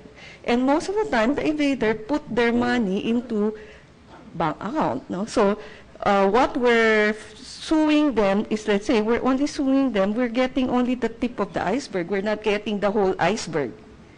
No, we're getting only the 10% because we cannot access the bank account. So when we're trying to assess them for, let's say, 10, 20 million, actually we should be assessing them for 100 million, 200 million, but we cannot do that. Secondly, after we made an assessment, we gave them the opportunity to protest, then what do? They just don't pay us. Then we try to go around and try to garnish their account. Banks are in cahoot with the taxpayer coming back to us saying that they don't have any money. So what we do is we file criminal case because failure to pay. No? So if you look at it, we're spending so much effort and time trying to collect what is due the government. And every minute we waste, we should have used the money to spend to build more schools, to provide more health services, to build more infrastructure. So that's what's hampering us. Oh. So why didn't we submit this proposal for consideration of the Ways and Means Committee, ho, yung sa bank secrecy? We have been submitting it year in, year out, but it's always there's no formal submission. The Secretary came to visit me in 2013 with a list of his proposed measures, and relaxation of bank secrecy was, I assure the people here, that was not one of them. First, the Senator mentioned that the risk of kidnapping. No? What we will do to assure the committee and the Congress is work with multilateral agencies so that we can get the data on the correlation of the lifting of bank secrecy with the increases in incidents of kidnapping, because there is enough data that will be available, because as I mentioned, we're only 3 now that hasn't implemented it. No? 2, there were a lot of things in the plate right now, but this is a perfect time because we started discussing it, and then with the support of Congress, we will submit what we're proposing is a comprehensive reform program rather than a piecemeal reform program, because the risk of a piecemeal is that you can affect the fiscal balance that we have right now. But yeah, we will submit. Well, Commissioner Kim was clear, Madam Chair, on how bank secrecy can help them. How about the AMLA? How does that help the collection of taxes? Because in AMLA, we cannot. Because the other stopgap measure is if we make tax evasion as a predicate crime for money laundering.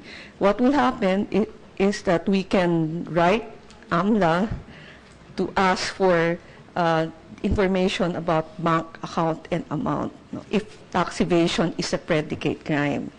But since tax evasion is not a predicate crime, we cannot ask. I know. That's clear. But what would you have done, assuming there is a, could you go through the flow of tax collection and where, saan kayo natitigil pag walang AMLA, and where would it help you? No, same thing, no? When we file, when we have a suspicion that this person is committing tax evasion, we want to be able to see his whole financial data so that when we file a case, it is complete and we have all the evidences, no? Because one of the proof for willful intent to evade taxes is the amount of evasion, no?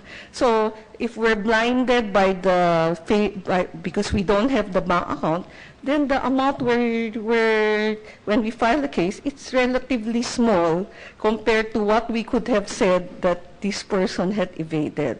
And by the sheer magnitude of the amount, then it will show there's really willful intent to evade taxes.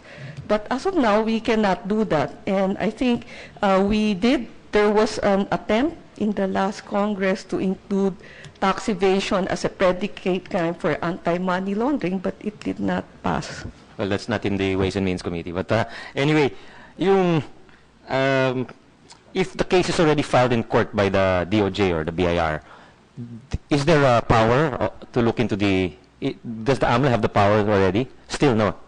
Well, yeah. Wouldn't it be better to give that power? Wouldn't it be safer to give that power once the case has been filed in court? At least then there's a prima facie case that has been passed upon both at the executive level and at the judicial level. I believe the best thing to have is to have transparency. No? The first level is to remove the bank secrecy law, but if we cannot have that, the second best level is to make tax evasion as a predicate crime in the anti-money laundering system. No? Because if we are ready to file with the DOJ, then we can already say, and under oath, we can say that we're really looking at tax evasion and we can request. No? Yeah, okay. Then we can... Sige, I don't want to belabor the points dito ho, dahil I'm willing to hold a hearing in the Ways and Means Committee to listen to the arguments, but sa akin, it's clear that tax reform is not a priority, at least for the individuals. No? Chair, just to cite some data, no? Deposits in Philippine banks grew 33% in 2013 and 13% in 2014. That's an indication of how much wealth is being created, and yet our tax revenues are not growing on that basis. I just wanted to cite that. How much is that in absolute terms, Secretary? Deputy Governor Gunigundo can correct me, but my estimate of deposits is roughly, 10 trillion, Governor, or 13 trillion? Well, our data on domestic claims is about 7 trillion. Yeah. So if, for example, it was 7, just for the sake of discussion, and it grew 33%, you're talking 2 trillion approximately. Can we take those figures slowly? Mahina tayo sa math, Secretary. 7 trillion in 2013? Assuming... Let me correct myself, Mr. Chairman. Deposit liabilities as of the end of 2014 stood at 8.5 trillion, which represents a year-on-year growth of 12%. In 2013, growth of 32%, and 2012 around 7%. So what is the base figure? 8.5 is the new figure, 8.5 trillion worth of deposits. That's for the end of 2014, Mr. From what? From ano po? From 7.6 trillion at the beginning of in 2014. 2013. So 7.6. So you're saying the bank, there is an additional several hundred billion created. That's right. But does that include, for example, investments in T-bills, or that's just purely deposits? This is pure deposits from the banks, yes. But the thing with deposits is that that's already taxed a different rate, di ba? So what we're saying are we is, sure that that is taxable income? I'm an accountant. To get cash, you must have income and or liability. No? So there are two sources of that, no? Income or liability. So the 33% from 2012 to 2013, that's several trillion. No? Why 33%, Mr. Secretary?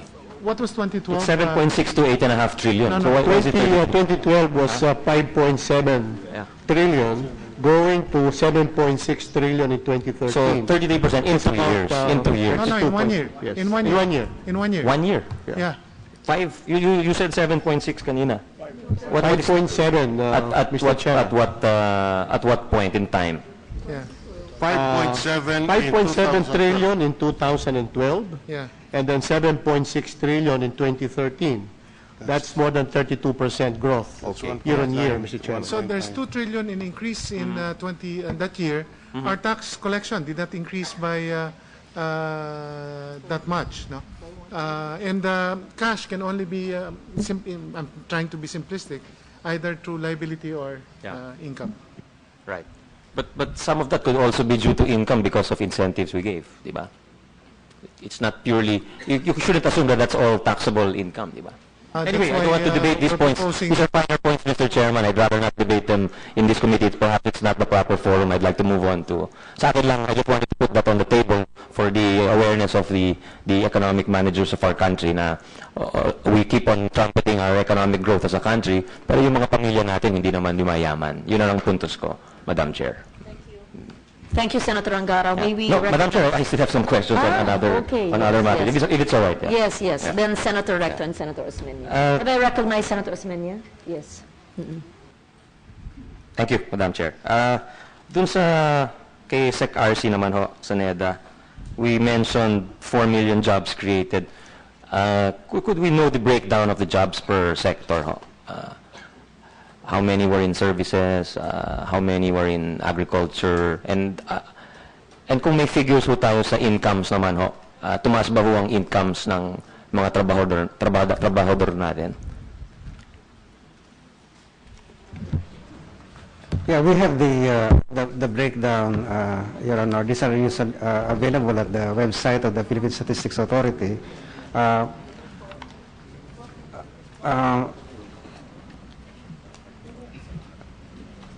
I could provide you this table, Your Honor, if you rather than reading them. Yeah. But maybe in broad strokes, you can tell us 1 million came from agriculture, 1 million from manufacturing, so and so. How many were BPO jobs? Were they high-value jobs? Were they permanent jobs, etc.?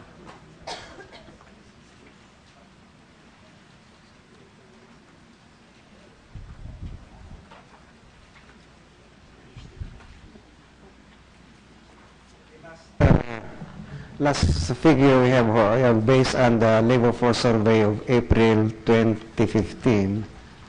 Out of the total employment level of 39 million, 159,000, 11.5 million out of that's in agriculture. 60... Madam Chair, I'd like to use the 4 million as the base of the new jobs, because that will give us an idea of where our economy is going, yeah, and where the growth is coming from. The 4 million is the cumulative employment generated. But we do not have data that breaks down the 4 million, huh? I can provide you, because it's all in our website. Okay, but you don't have it with you right now. Yeah, I don't have I'll just ask for that data, Madam Chair, then. And then... what is the GDP per capita now of the Philippines? In US dollars, about 2,700 roughly. But it should be 780, I believe, in current US dollars. That's for 2014, huh? 2014, 2,780. Roughly. What was it in 2010, huh?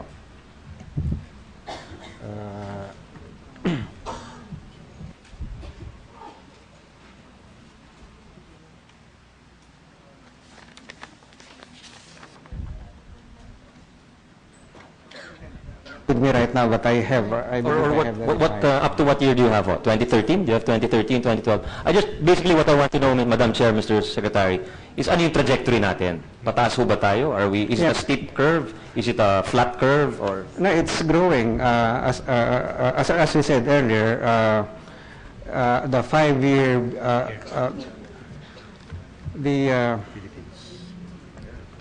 okay, let me That's per capita. Per capita na yan. That's already per capita. It's constant US dollars. But anyway, yeah, it is, in per capita terms, it's growing. As we said earlier, the last 5 years is an average of 6.2. You remove the population growth rate of 1.8, 1.9, that's your per capita income growth. Before that, the decade before that is about 4.9%. You remove the population growth of 2%, that's the per capita income growth. So you can see that the the per capita growth rate has been rising over the years, particularly during the last 5 years. I just asked for those figures. Madam there. Chair, I just asked for, it's 2009 is 1,851. 2010 is 2,155. 2014 is 2,851. This is at per capita GDP at current prices in dollars. Thank you, Mr. Secretary. So, sa ganong income level, so we're still a low-income country, is that, or are we a middle-income country? Well, using the World Bank classification of countries, we are classified as lower middle-income country. Lower middle income. And there's such a thing as the middle-income trap, di ba? That you get trapped in a certain level of incomes because that's a very debatable issue now in the literature, but the general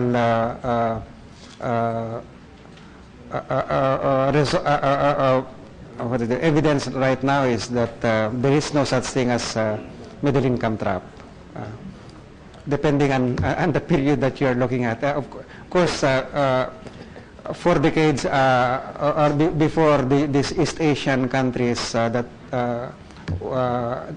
Singapore, Hong Kong, Taiwan, Korea, they had graduated from low income to rich income in a matter of generation. But before that, the 200 years, the 100 years before that period, it took 100 years for country to graduate from low income to high income. I think it took countries. Singapore a little bit less than that. No? I think it took Malaysia a little bit less also than 100 years. Even Thailand, I think it took them a little less than 100 years. That's what I said, Your Honor. It's except for these few countries that were able to graduate. It just so happens that those few countries are our neighbors, Mr. Secretary, and we're subject to the same climatic factors. Anyway, I don't want to debate with an economist, former dean of the UP School of Economics, no? But how about the Gini coefficient, which is a grade of our inequality in society? Because it's true that our economy may be growing, but there could also be growing inequality in society.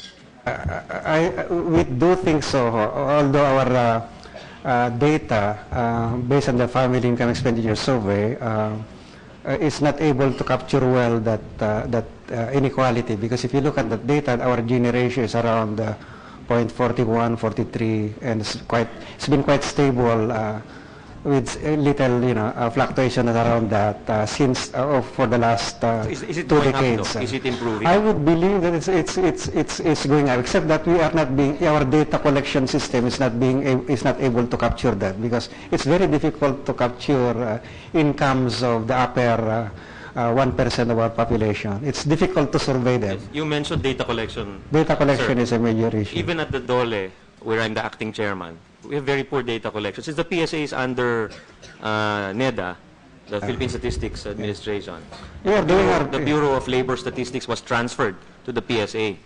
So is there any prospect of getting better labor statistics that are broken down per province, per city, etc.?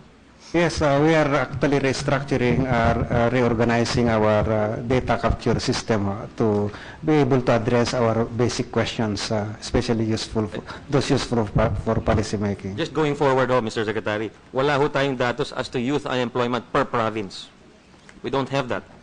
We don't have by province, but we can give breakdown by at least by region. I think looking forward, you have to look into having better collection of data. Yes, we are moving into that. Actually, that will be one of the proposals that we make it in Congress, because moving from regional disaggregation to provincial disaggregation will cost much more, and that's what we would want to get from Congress. How about HDIO, human development? Are we also going upward? We are going upward. We are making some progress, but it's quite slow compared to our neighbors, Thailand, Indonesia, and particularly Vietnam.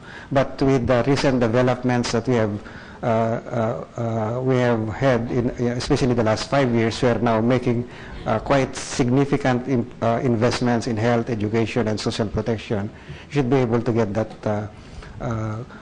improve at a rate at least equal to our neighbors. Right. Doon naman ho sa job creation, the NEDA report says that poverty has spatial and geographic qualities.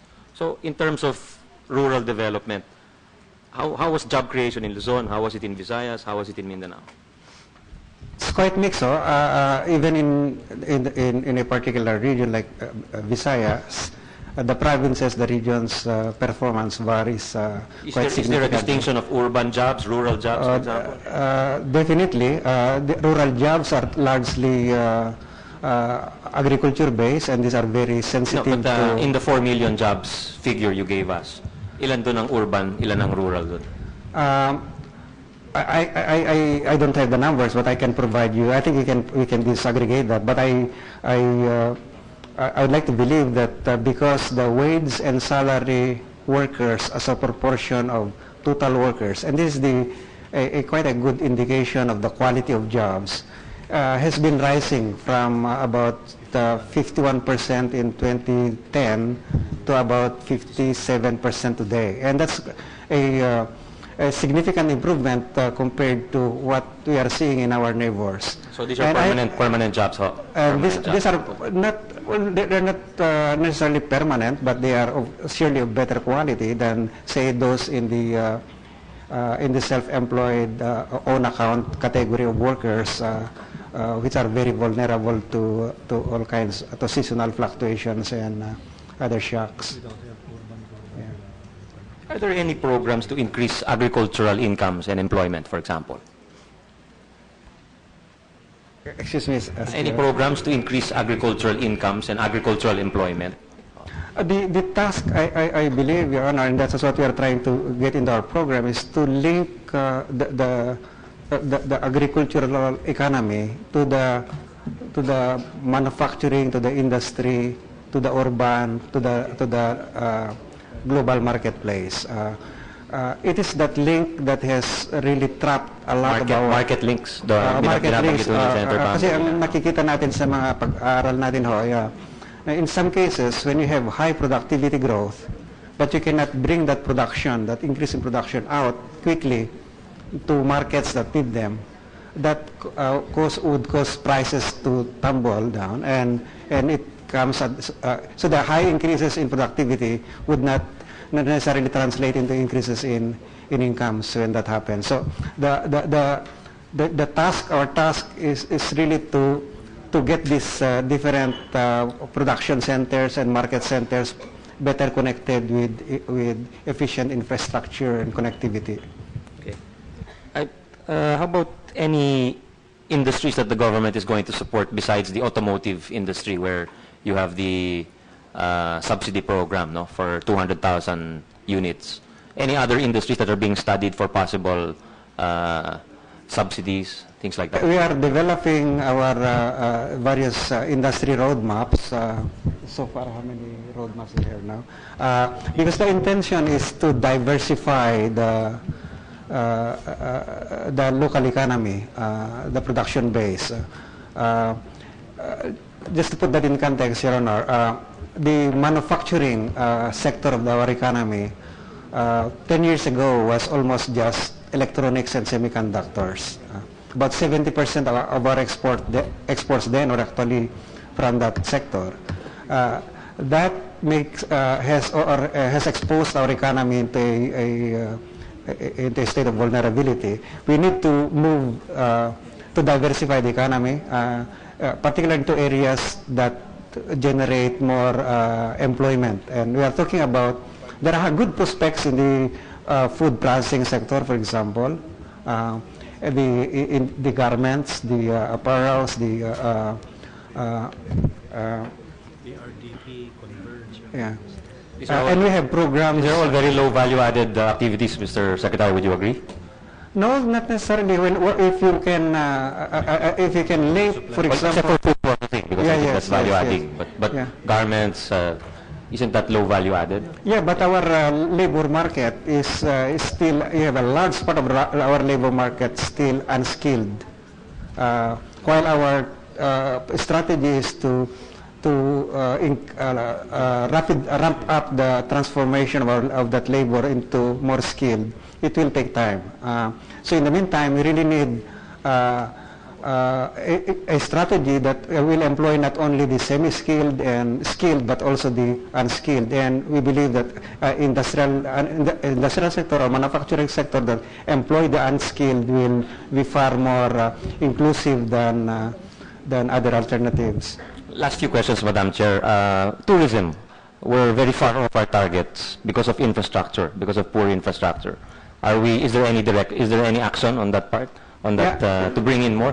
Thailand brought in 2.6 million tourists in July alone. 2.6 million. That's more than half of our annual Growth drivers of our economy. Pero talagang hindi. The president wanted 10 million tourists by 2016. We're so far off. We're only halfway there. Major challenge na tayo. It's because the marketing people did their job, but the infrastructure people didn't do their job. So how are we going to address that now that pababa na ho tayo? Now we need to ramp up yung infrastructure development lalo sa airports and But I noted in the presentation the spending for air transport is even lower for 2016 than it is for 2015. My understanding is the underspending in 2013, 2014 in these sectors can be carried. Just looking at the into figures for 2015 and 2016 and comparing them, mas mababang gastos natin sa air transport kaysa sa 2016, Mr. Secretary. Dahil in some of our infrastructure development, napaka-attractive ito sa private sector. And we get the private sector to come in and provide, like in the case of the Mactan International Airport, that's a private sector. And by doing that, we'll be able to use the whatever limited resources we have for the social sector, for the environment and other needs. So, yun siguro kapag i-include yung private sector part of the investment in infrastructure, the picture will be much better. Well, are we any closer to having a new international airport at any point? No. That's a challenge. You can ask our DOTC secretary later. Okay. Just last question, Madam Chair. I'm sorry to take up so much time, but regarding the MRT, that's something I always get from different people. Wherever I go on Twitter, on the street, they ask me what's happening with our public transport. So what's happening with that? Is there something to be hopeful for?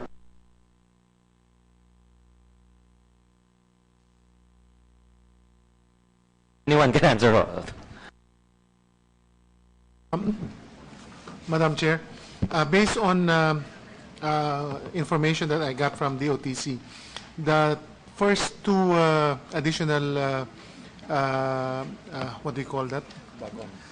Wagons, carriages, coaches, will be arriving towards the end of the year, and then by next year, they'll be in a position to start increasing the number of trains from 3 to 4, I think, per train set. Kailan next year? I'll have to Okay. ask them, but my understanding is it's coming in already. Thank you, Madam Chair. Thank you. Thank you, Senator Angara. So just so that everybody will know, we will suspend at 1 p.m. and we resume at 9 a.m. tomorrow till 5 p.m. Or if we end much earlier tomorrow, we can end at 12 noon, hopefully. But otherwise, we will suspend at 1 p.m. today because we have a 2:30 briefing as well. Therefore, the chair will not ask questions yet, and we'll yield to the other vice chair, Senator Ralph Recto, then Senator Sergio Osmeña. Thank you. Thank you, Madam Chair. Again, congratulations to our economic managers, particularly to the DOF for the revenues generated, the debt management that you've shown throughout the years, to the Bangko Sentral, who's done an excellent job, in managing our monetary policy, and of course with the budget secretary, no, for all the innovations introduced in the budget in the last 5 years. My first question, Madam Chair, is that to follow up on the question of the Senate President earlier, no, I'm reading from my COA report, highlights from my COA report. Last year, with appropriations of 2.7 trillion, we only disbursed 1.9 trillion. Ibig sabihin, 1/3 of the budget, hindi natin nagasta. And now we want an increase in the budget. Pero 1/3 hindi nagasta last year. In terms of actual disbursement. Well, we can provide you with the hard data on that, but based on the figures that we have here, if you're referring to 2014, Yes, correct. the obligation rate then was last year was 85% of the budget. Yeah. Now, what I'm discussing here is disbursement. Yeah. I have the COA report, no, on the financial information reported by NGAs, no. Just putting it on record, Secretary, we only disbursed 1.9 trillion out of a total budget of 2.7 trillion. We obligated 2.2 out of 2.7. So clearly, there are may underspending at may mga bottlenecks, absorptive capacity issues pa rin in the last 3 years. And we will increase the budget almost by 300 billion next year. Well, I don't know if the COA report has been updated, but This is the latest. yeah, based on our own, because we tally with the Bureau of Treasury, based on our own data, in 2014, we issued a total allotment of 2.387 trillion, and of which 2.019 was obligated, and total disbursements, cash How much was payments, obligated? 2.019. Mas baba. 2.01. That's even lower than what is here.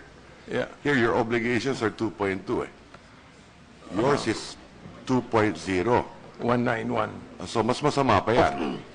Maybe that's the budget for the year, because there are carryovers that may have been included there, which are not part of the. But the point, Secretary, is that there is still a problem of underspending. Definitely, Mr. Chair. And if there was no problem of underspending, instead of the economy growing by 6.4, we could have grown by 9%. Well, higher. I don't know Higher if it's pa 9. siguro. Higher, definitely Diba? higher, Mr. Chair. Madam Okay. Chair. So that's the point, no? Yeah. So what are we doing now to address the underspending? Well, when we. And the reason for that question, Secretary, is simple, no? It would appear to me that the private sector is doing their thing, and it would appear to me that the government is not doing our thing by underspending. Yeah. Well, half of the time, the reason for the underspending had to do with over there. It's not very clear, but you could see that 46% of the time, the reason for underspending has to do with the institutional or structural weaknesses within NGAs or GOCCs. For example, the simple task of preparing, planning for projects, the specifications, and determining cost computations. These have been quite weak. So, when you plan for procurement, for example, No, I understand it all gets that, delayed. Secretary. Yeah. Planning mistake, procurement challenges, red tape, lack of technical personnel, Yeah. all of the above, no? What I'd like to point out, Secretary, is that there are only a few departments who have these big budget allocations. That's correct. So why not focus on this management perspective on these particular departments? No? Example, DPWH, 225 billion. You only obligated 186 billion. You did not obligate, or they did not obligate one-third, 88 billion. So clearly that is one department with a huge problem. Therefore, address management, I suppose, let's address that department. That's exactly what we're doing, Mr. Chair. Okay. We looked at the Transportation. big spending agencies. Correct. DOTC, 58 billion. You only spent 34. You did not spend 24. Kaya pala malaking problema yung MRT, LRT. Diba? So what are we doing in the DPWH, in the DOTC, in agriculture, where 30% of Filipinos' income come from 68 billion to 55 billion? Yeah, as I said earlier in my presentation, we are helping them strengthen their ability to plan projects, put together feasibility studies. Like in the case of DPWH, we added 1,300 engineers. Or in the case, Kulang pa, Secretary. well, that is so far. In fact, they have not been able to fill up all because of competition from the private sector. Including education, we did not obligate more than 30 billion in 2014. The problem with the school building program was the identification of sites, which took a while. In fact, it's done now, so we are now into 2015.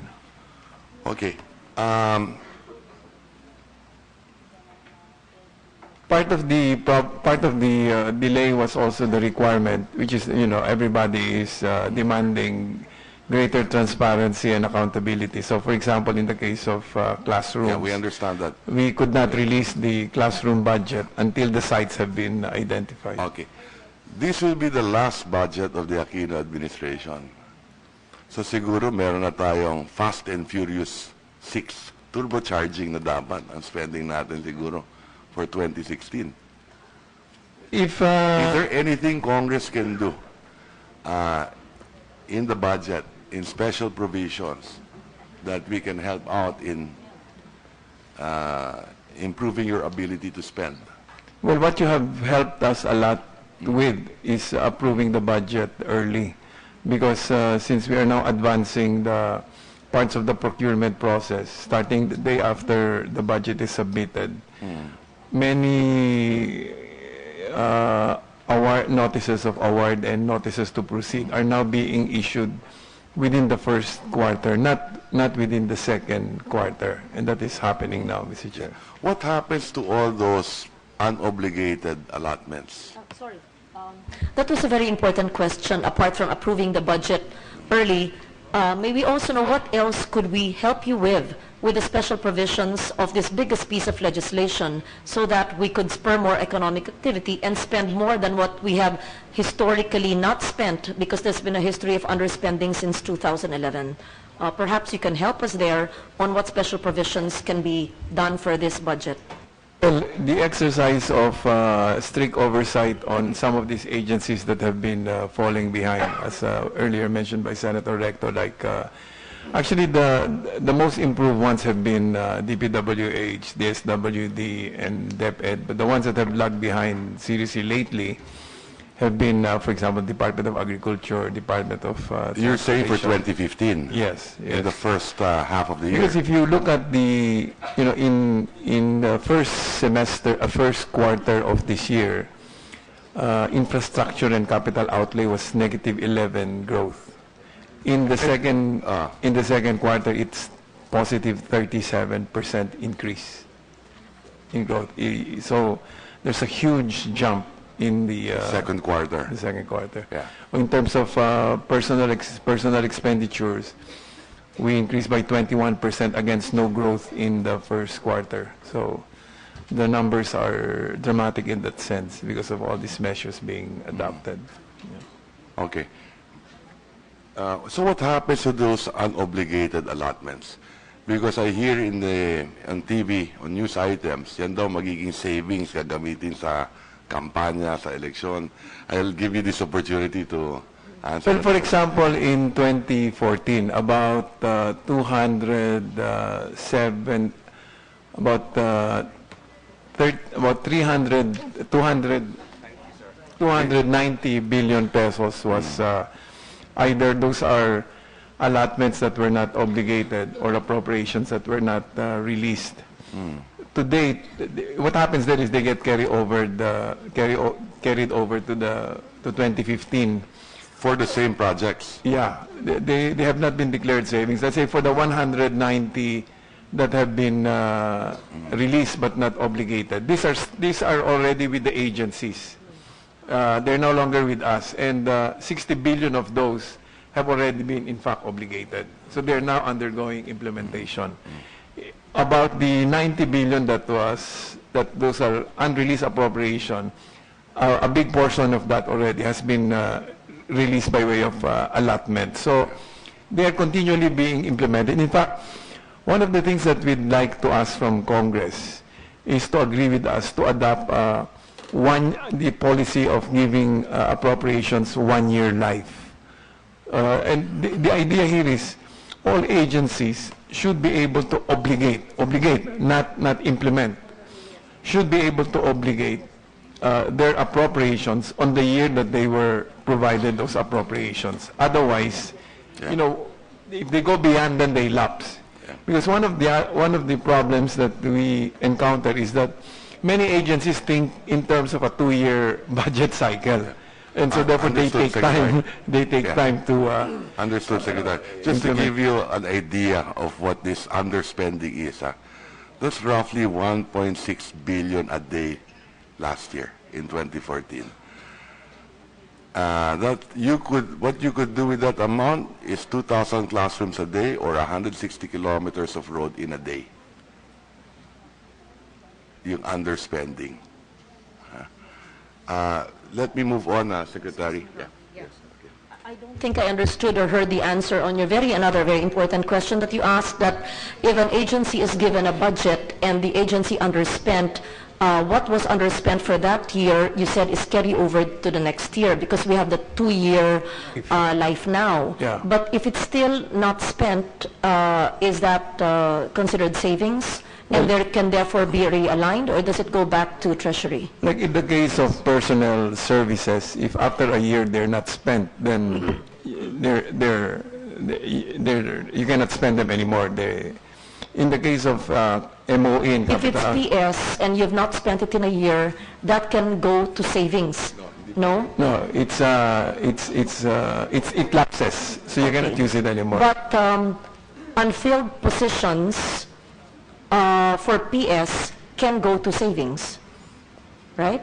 Well, there are positions the period of time that they have been unfilled can be declared as savings because that is from January to June, there are positions which are unfilled. You can actually deem that as savings already because how can you fill something when you never employed someone from January to June? That's correct. So that is already savings. That's so correct. PS can actually go to savings in that case. In that case. Yes. Yeah. Okay. Please proceed. So what happens, what is the answer to the question of Senator Recto for the unspent portions of the agency budget? Since we have a policy of a 2-year life of appropriations, then they get carried over to the following year.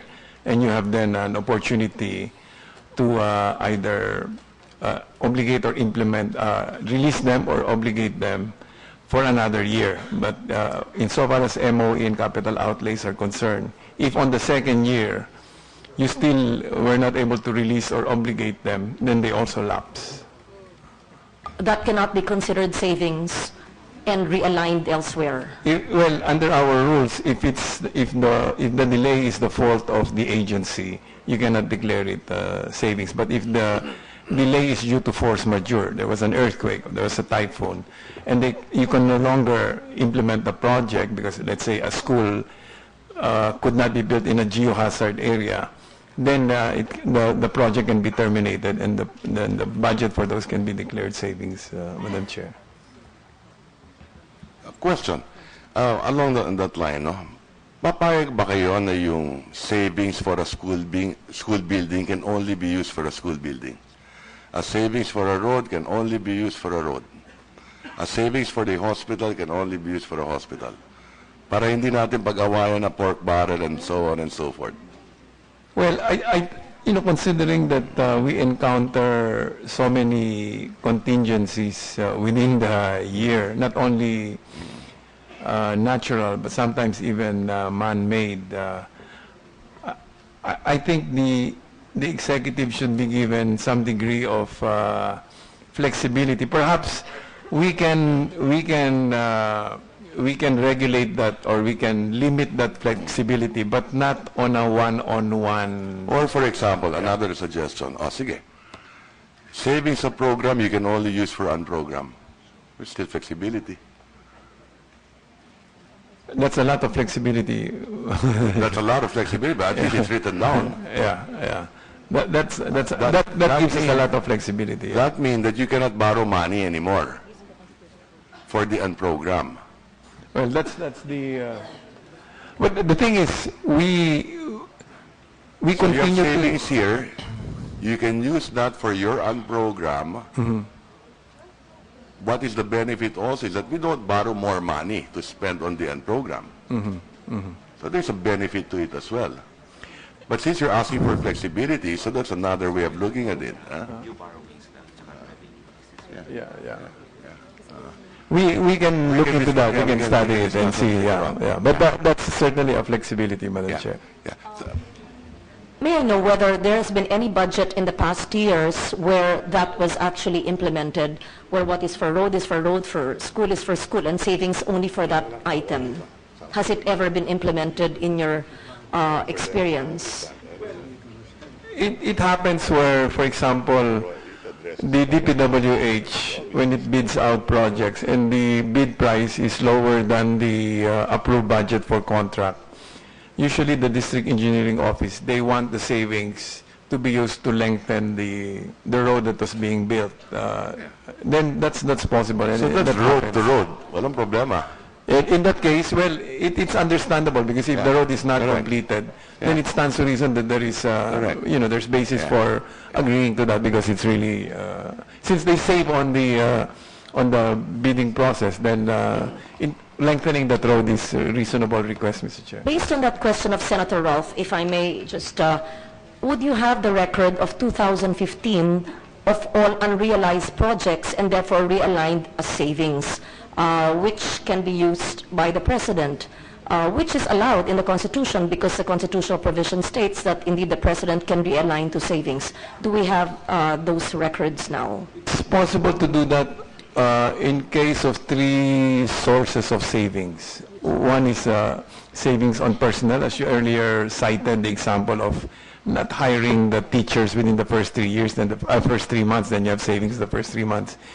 Savings from bid prices lower than the approved budget for contract, and then the adoption of efficiency measures. Like, for example, you use LED lights instead of the traditional lights. Then you will be able to determine ahead of time how much money is saved, and then you can have the President declare the savings as savings and then use it to augment existing items of appropriation. But insofar as unobligated allotments or unreleased appropriation for projects, in both instances, we do have to wait for some time because it may have been just a delay in procurement, and it's not really a termination of that project unless, as I said, force majeure prevents you from implementing the project. So it's easier for the earlier three types of sources of savings, but in the case of the projects that are either not continued or not started because of some problems, you will have to give them more time for implementation. The agencies would have that information, or the DBM have it? The agencies would be in a better position to provide you, but we normally ask them because at the end of a quarter or semester, we try to consolidate if there are savings so that they can be deployed for other uses, Madam Chair. Thank you, Madam Chair. Mr. Secretary, I'd like to move on to education because a big part of the presentation earlier dealt also on education in the budget presented. No? For 2015, we plan to hire 39,000 teachers. As of last week, with a budget of roughly 9.35 billion, okay, as of last week, not one teacher has been hired. Mr. Secretary.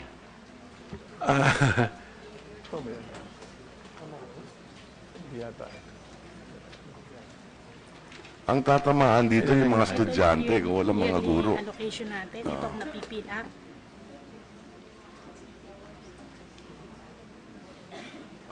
Teachers, ha?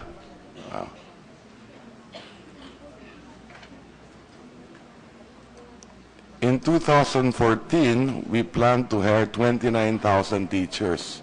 How many were hired? Well, this is the data from the Department of Education. For example, in 2014, the number In 2014, we planned to hire 29,000 teachers. But the number of items created was 33,130. And then the number of items filled up was 31,400 in 2014. In 2014.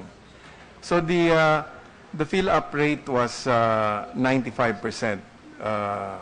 The unfill-up rate was 4.97. So you're saying we hired everyone in 2014? What we planned in the... Almost, except for about 95%. Except for about 5%, Okay. Mr. Chair. This year, we plan to hire 39,000 teachers. Well, for 2015, 15, we actually plan to hire 32,000. The number of items created is 32,730. So far, the number of items filled up is 393. only. Yeah. So shortfall of 31,000. You know, these are ongoing in various stages of hiring, but because they normally start in April. In April. I would assume that they should be there by June. Well, you know, many things get in the way in the hiring of teachers. No, I just like to point out, ang apektado dito yung estudyante. And then magdadagdag tayo ng 2 taon sa K-12 starting next year.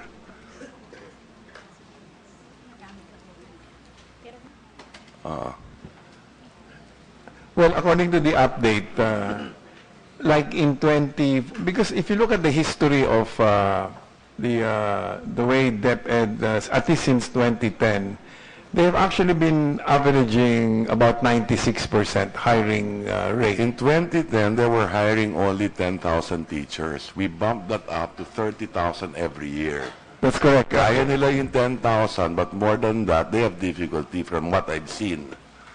Well, actually, in 2013, Madam Chair, 61,510 items were created, and about 58,793 were filled up, or about a hiring rate. So you're saying that their only problem has been in 2015?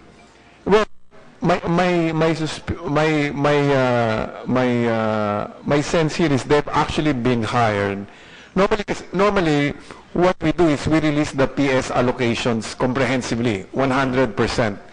And what they do is if they hire teachers, they use first their funds before they go to us for replenishment.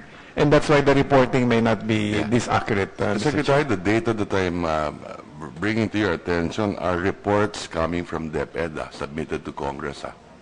Yeah. DBM reports and DepEd reports submitted to Congress. But let me move on to classrooms naman.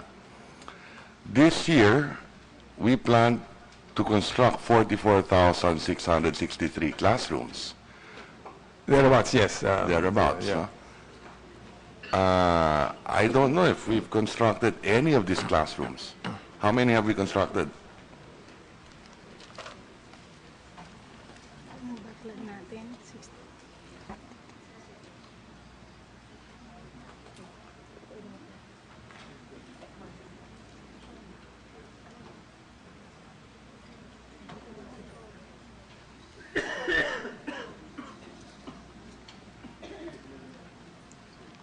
let me move on. No? Next year, we plan to construct another 43,000.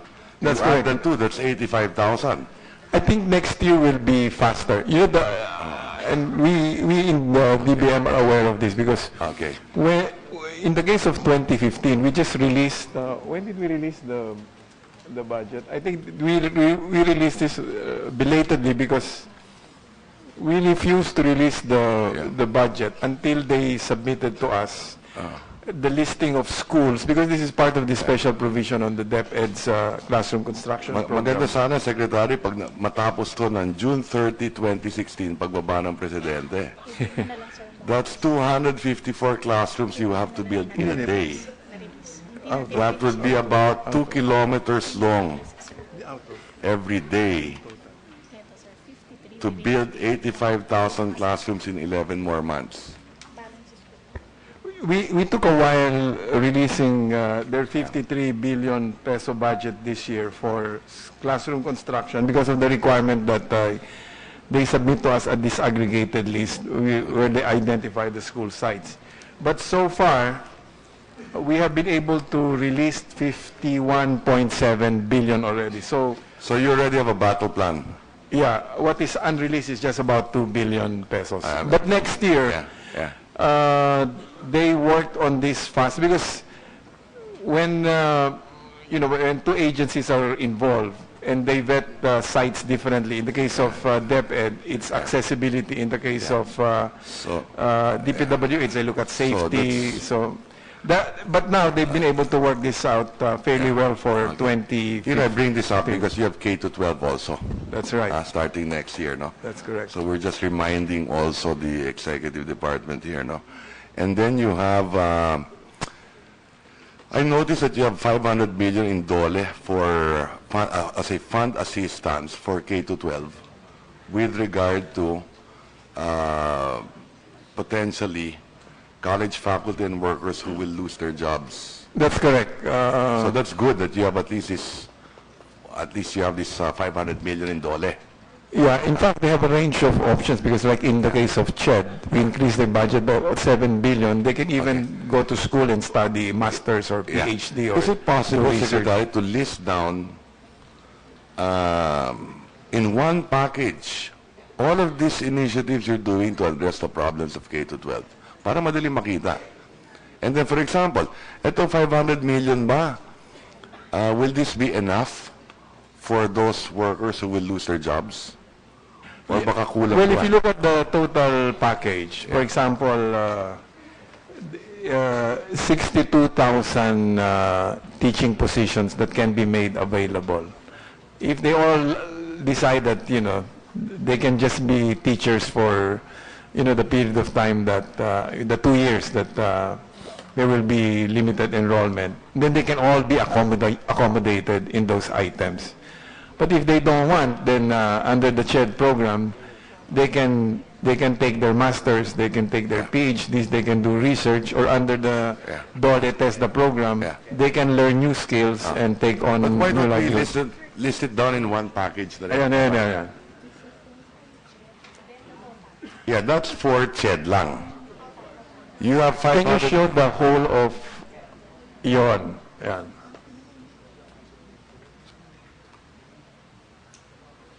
Okay, so you're saying for K to 12, this is what we're going to spend next year? Yes, that's the impact of the K to 12 program, Mr. Chair. 108 billion. Well, 10 billion of that is unprogrammed, so that will depend on new or increased sources of revenue. But the funded portion is or for about example, 98. we can put a special provision. Your savings in the general fund or program can be used, kung may savings, for the 10 billion kailangan mo sa program. That's a flexibility that Diba? At least maliwanag para sa K to 12. that we will welcome if look that at can that. be done. Yeah. We can look at Okay. Okay. Okay, so at least we have that in one package. We can see it. How much are we going to be spending for K to 12? Huh? And in the following year, you'll be spending almost the same amount. No, I think more than that because More than that. because grade 12 will now be in operation. So Times 2. well, much more, but not necessarily times 2. I suggest that the DepEd, I think it should be during the time that we have the DepEd here, no? But I think they should start planning their school sites, huh? I don't know if the DepEd does planning of their school sites. Well, that's exactly what we requested them to do. Look at, or even land bank already. Yeah. Because, you know, as I said, we are very strict about submission of school sites. So for 2016, we are confident that they've done that. Secretary, there are 45,000 barangays, 38,000 elementary schools. So not all barangays have an elementary school. That's correct. Okay. Yeah. And you have only 7,000 high schools. So that means, yung nag-graduate sa elementary, wala siya mapapasukang high school. He has to walk 7 barangays. I think we should start planning all of this, Secretary. Yes. I think together with the NEDA. Huh? Okay. Well, if you note the budget on GASPE, it tripled actually to 21. Is that there already, use the GASPE? Under DepEd, that's 21 billion of that is GASPE. Okay. So in places where, you know, we don't need to build or hire teachers. In effect, we're buying seats. That's correct. In the private sector. That's correct. But more or less, that will be in the urban centers, Metro Manila. Meron din in the provinces, but more in Metro Manila because you can't expand here. Many in the urban centers. Many in the urban centers, yes, no? Yes. Okay. I'll try to be brief because I'm sure that there are many others who still want to ask questions. No? On the increase in salary, Secretary, there is a proposal here in the budget of 50 billion, roughly thereabouts. When do you think you can come back to Congress and tell us the details of that? Probably in less than 2 months. In 2 months? Yeah. We just need to get the approval of the President and the Cabinet. And so then if we the will... President doesn't approve it, what happens to that 50 billion? We can realign it. We hope that that isn't the case. Huh? So if the President doesn't approve it, what happens to that? Well, that will be savings because obviously the program cannot be implemented. Or we can cut it. Yeah. Or you can use that para hindi matax yun. Pwede sa pera, pwede sa below the 82,000 radar, di ba? That's correct. If you put it in the basic salary, may kaltas pa yan eh. But if you put it in allowances, walang kaltas yun, di ba? Well, no, up to 80,000. Not while Commissioner Kim is listening, Mr. Chair. No, that's precisely why I'm saying that. You just whisper it to me, we can discuss this later. So we can find a way to increase the salaries without being eaten up by taxes. Only 2,000 of the pera is de minimis. Anything in excess is taxable. No, I just use that as an example. There are many others that we can utilize, di ba? Yung mayroon tayong bagong batas eh. Sa allowances, 30,000 to 82,000, di ba? Non-taxable. We increased that. Or 84 ba? That's already, because we have the PBB, we have the PEI, it's already been eaten up by that. Yeah, but we probably can put special provisions on non-taxable. I don't know if that would be considered a rider, but you would welcome having that. Okay. So at least we have the same mindset here. So I think the idea is to give additional benefits to our government employees because their take-home pay is eaten by taxes. That's correct. What we're trying to do is approximate private sector levels, Mr. Chair. Yeah. Because right now, especially the higher bracket salaries, we're about only 30%. One final item on the health budget naman, Secretary. How much of the 124 billion next year will go to PhilHealth?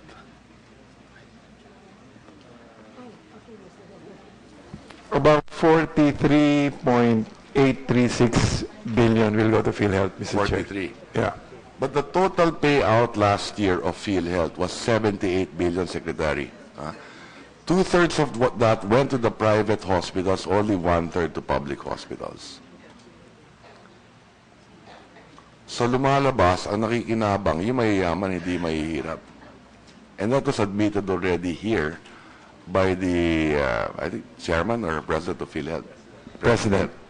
Well, what we're trying to do, for example, in the case of RHUs, by the end of December, we required Secretary Garin to make sure that all rural health units should have been PhilHealth accredited by the end of December of this year.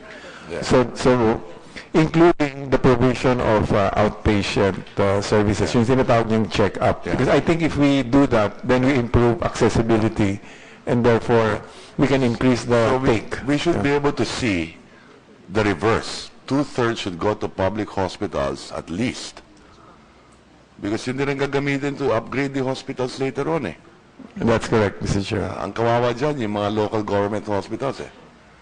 District hospitals, provincial hospitals, rural health units. So Well, with the increased collection of the syntax reform, which is projected to be 100 billion this year, then there's a good chunk of that will go to the rehabilitation of district, provincial, and regional hospitals. I'm aware of that, but my question was on the PhilHealth because nandun yung malaking problema. Well, once we increase the rate of availment and improve access to government facilities, then what you want to envision will begin to happen, Madam Chair. Yeah. Secretary, I have many other questions, but I know that we're running out of time. But I do have a provision in the budget that we put yung rear view mirror, if you recall, and that is found on section 96 of the GAA. Requires a brief accomplishment report on the government's programs, activities, and projects, including those funded from lump sum appropriations in 2015. So there is a requirement. In our budget presentation today, there was no report on what you accomplished in the 2014 budget. Okay. Diba? It would be better. Now, when you come back to Congress and asking for additional money, may konting report, what did we do last year? We said that we will construct this number of classrooms, ito lang ang nagawa namin. We said that we will hire this number of teachers, ito lang ang nagawa namin. We said that we will pave this number of thousands of kilometers of road, ito lang yung nagawa namin. Could you make such a presentation to us for the major items in the budget? Yes, I think we can do that. Yes, Madam Chair. Okay, Yeah. Thank you, Secretary. Thank you, Madam Chair. Thank you, Senator Recto. I'd like to recognize Senator Serge Osmeña. Serge? You can actually come back tomorrow, Ralph, and the others. At 9 a.m., we have a whole day tomorrow, if you wish. Thank you, Madam Chair. I'll have a few questions now, then I'll continue tomorrow. Incidentally, before we begin, and first I'd like to greet all the secretaries and the deputy governors here and the agency heads. Good afternoon. A very good afternoon.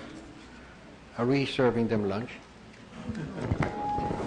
That's a prejudicial question. Magugutom sila. All right. Earlier, there was a mention about the bank secrecy. Let me just cover that quickly. Before you were born, Commissioner Kim, in 2001, we passed the first AMLA, which of course fell very short of what was ideal and what the FATF wanted, the Financial Action Task Force. So pressure still built up to put us into the blacklist unless we made proper amendments to the AMLA. And I filed a bill in 2003, including the tax evasion as a predicate crime. I had 34 predicate crimes, and the Senate cut it down to 14. So every time we had make a proposal, we did in the past couple of years, we did pass amendments again to the AMLA. That's always thrown out. I think the reason that's being used is that the danger of kidnapping. So maybe you can tell me, we don't have a PNP here. Maybe Secretary Purisima can tell us. Is there an increase in kidnapping in those countries which approved the AMLA, making tax evasion as a predicate crime? Well, we'll have to get back to you on that, Madam Chair. But as I mentioned, we're only one of two countries left, no? And therefore, I assume that we're one of only two, or I thought you said three earlier. We're one of only three countries on bank secrecy, and on Bank AMLA, we're secrecy. one of only two. Predicate crime. Yes, as a predicate crime. Tax evasion. Tax evasion, three. Lebanon and Switzerland. And then for AMLA, Lebanon. Lebanon. Oh. No? The problem is we have these individual laws that exempt, for example, the stock market. You're exempt. You pay the 1/4 of 1%, and you don't have to even declare it. And this is what causes a lot of loopholes.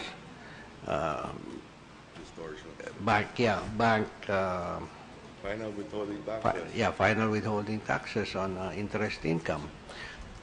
Unless we clean that up, and we're expecting you to draft the law on this, and we will make a good effort to pass it, make the declaration universal para malaman natin kung anong talagang income nila, because I could declare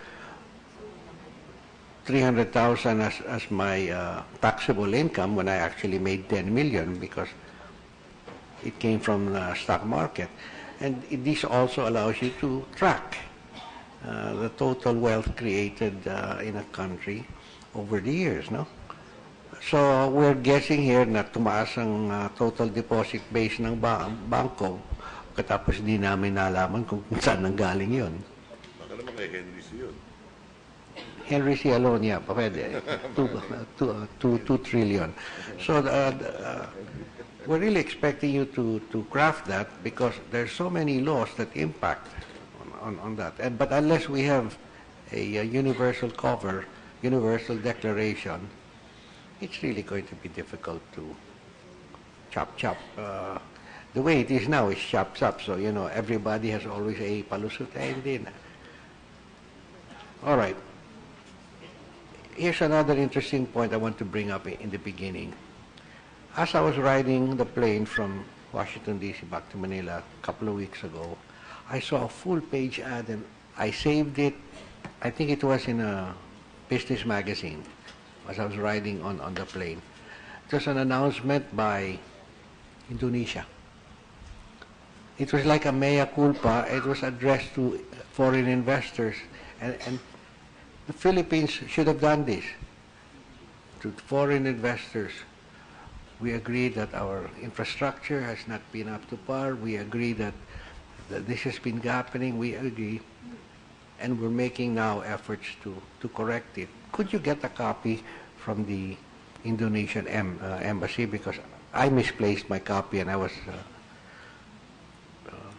disappointed that I couldn't locate it for this hearing. But it hit me in the face. I said, let's face up to it. Let's tell them, we know this is what's happening. We're trying to get your business.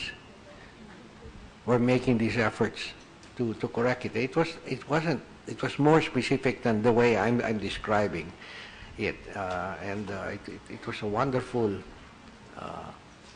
approach on their part. It showed sincerity. It showed we're turning a new leaf. We're making special efforts now to address your concerns. Ang ganda eh. So maybe you might be able to get that from the Indonesian embassy this afternoon and give us help us with a copy tomorrow. Now, Millennium Development Goals. The first one on poverty.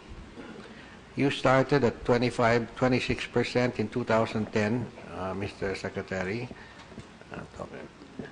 and we're still at 25, more or less. Am I correct? More or less, sir, yeah. That's the income poverty. Yeah. Now, the purpose of all our efforts in this room is to help the poor. It's not to make the rich richer. So it really galls me whenever I say, oh, we grew, I hear people say, including yourselves, that we grew by 7.7% every year. I said, damn it. It hasn't helped the poor.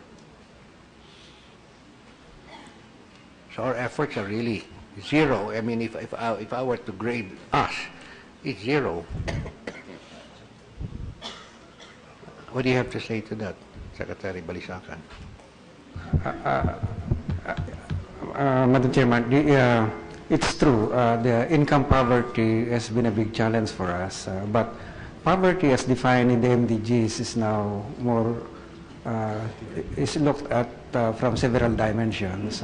It's poverty in education and health and social protection and so on. What I was saying earlier, Your Honor, is that at least in the area of the social sector, particularly social protection. At least. We were 25, we're at 25 today, so what excuses do you have? That's the income poverty. What I'm just saying is that... It's $1.25 per head per day, right? That's correct. No, this is our own official measures of poverty, not the one... I'm not talking about details. I'm talking 2010 and 2015. Forget what happened in between, because there'll always be excuses that there was a Yolanda, this, that. We haven't made a dent. We started at 34% when we made our promise to have our poverty level in 15 years. 15 years ba yan? MDGs in the early 1990s. When the new administration took over from GMA's administration, GNA had brought it down from 34 to 25. Right? More or less. Okay. And now you get it at 25, and we're still at 25. Now that's an awful record. And millions of people are suffering, and we'd like a little more than answers than, because, you know, there's education poverty or social poverty. No. Come on, we made that vow. We said, hahatiin natin ito. And we haven't done it. As I said, sir, if only the food prices did not increase quite... No. Mr. Secretary, this is 2010 to 2015, so don't say if only this, if only that. Food, yes, I agree. Food takes up probably, what, 57, 60% of the household income, right? Yeah, but that's for the poorest groups in our society, sir. That's quite... we know that. Yeah. Yeah, so when food prices increased, particularly increase in other countries. No. It's actually food prices in the global market were falling during this period. All right. So what efforts? Let's say let's assume that your argument is right. So what efforts has the government made in making food prices go down? As we also pointed out this morning, sir, the food price, the uptick in food price came about as a result of natural disasters that we unusually had in 2020. We will always have natural disasters. Yeah. That's the new normal. That's correct, sir. 20 typhoons a year. We'll probably have one Yolanda every 5 years. Yes, sir. That in combination, sir, with our grains policy, we have to revisit that grains policy, particularly rice. Alam mo, Secretary, 5 years na kayo dyan nakaupo. I mean, not you per se, but the administration. So let's say we've got to revisit the grain policy. In 1997, I plead guilty. I did not consider the proposal made by ADB, which they called named the improbable title of Grain Sector Development Program Project. it was such a tongue-twisting, and they were proposing get rid of NFA, and open up the rice sector, and I thought that politically it was wrong, and that we should have given the government maybe 10 years to really help bring down the cost of production so that we could be competitive. So when the rice farmer comes to us and say, okay, you've lowered your cost of this, your cost of that, water, electricity, fertilizer, farm inputs, etc. No? Eh, hindi naman nangyari, hindi naman binigyan ng pansin ang agricultural sector. So they're still suffering under high production costs, and our focus on food self-sufficiency is one of the most idiotic in the world, but still they keep on repeating it. So instead of going to higher value crops, which will help the farmer's income, and import food from countries that produce it at much lower prices than we can, which is following the economic law of comparative advantage, we don't do it. So the next administration, whether it is the Liberal Party or whoever, is still going to make the same promise. And it drives us crazy. I mean, what are you doing to change that silly policy? Sir, we need to bite the bullet politically, because this has been a problem, as you pointed out, for so many years, and decades. Yeah, but unless the president says it, you got a funny Secretary of Agriculture who starts mouthing funny phrases like "ang puso para sa mahirap." I mean, for goodness sake. Or also, if I may, sir, for the mahirap. If I may, sir, push for a proposal for reform toward getting to that. We have this Republic Act and the tariffication. Yeah, we passed that. Yes, we passed that. Yes, and it's there. The exemption and the tariffication of rice is there. And even if all your commitments with the WTO have expired already. Yeah, but we're always asking for an extension in the so we're the only country now, sir. Again, just like what you're on the yeah, but I'm not only talking about rice. If the policy is not to go to highest and best use as far as land is concerned, and as far as farmer is concerned, the policy is to go to higher value crops.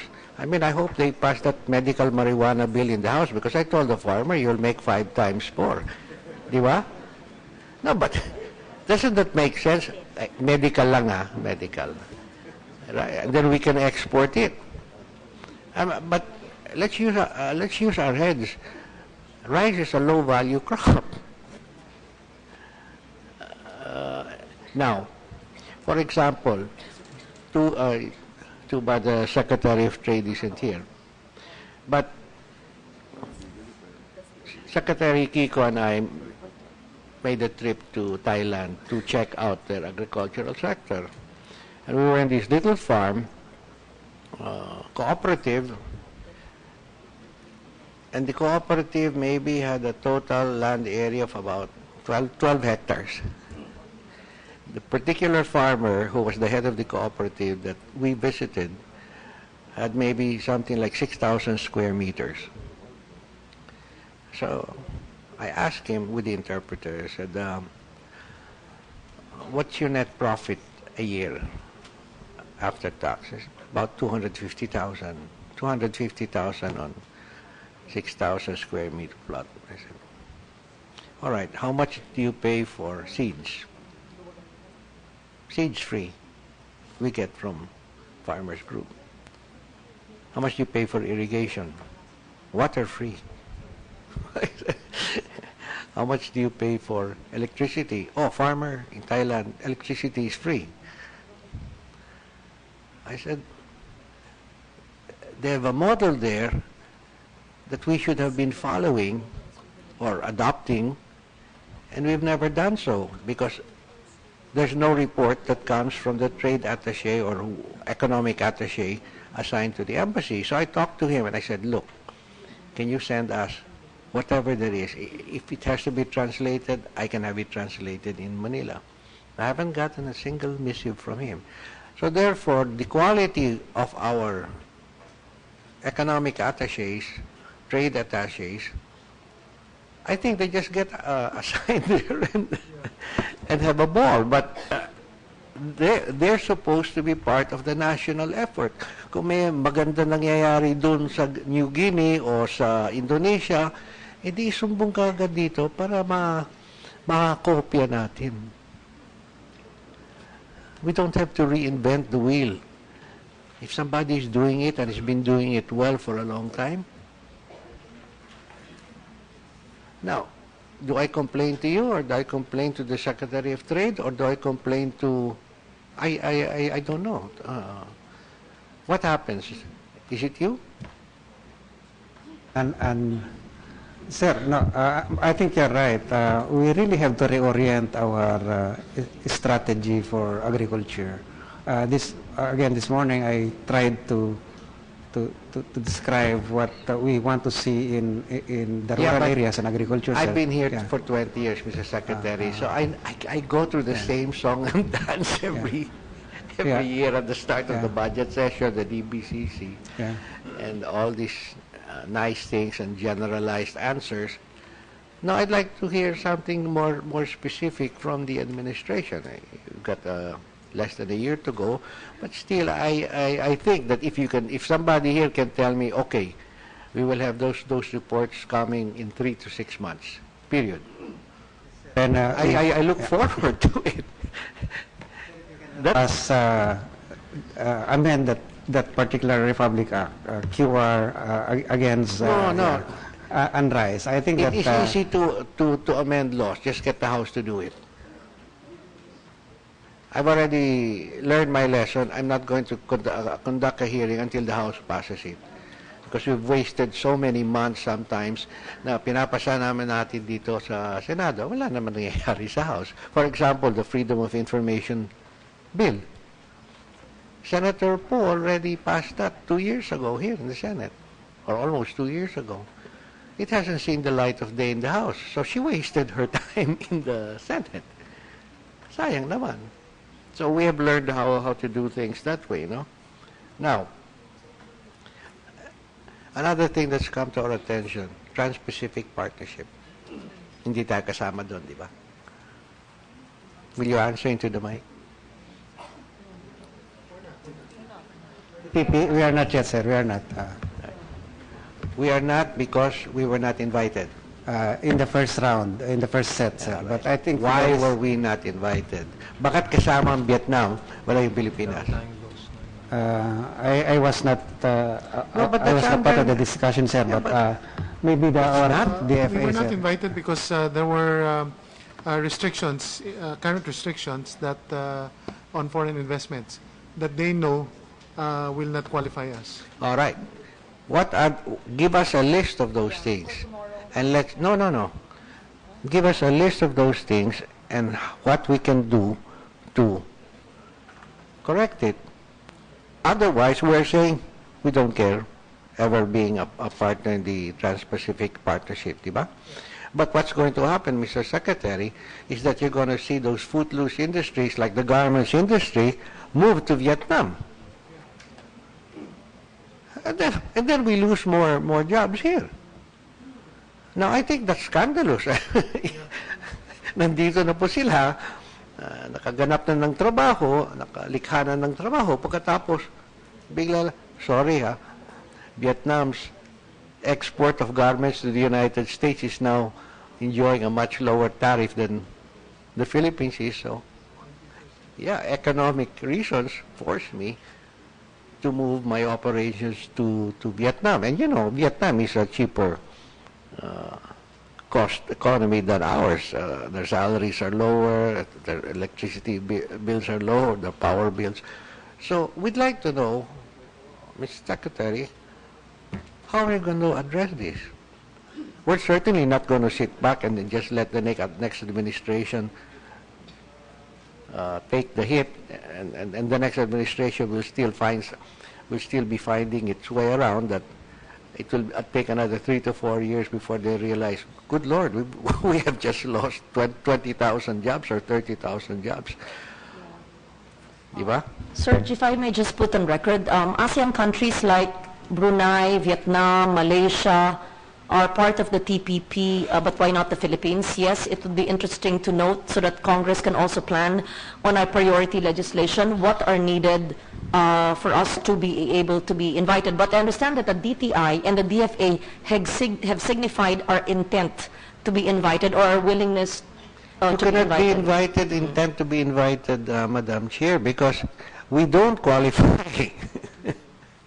We don't qualify because there are limits on foreign ownership of certain industries. There are limits on ownership of land.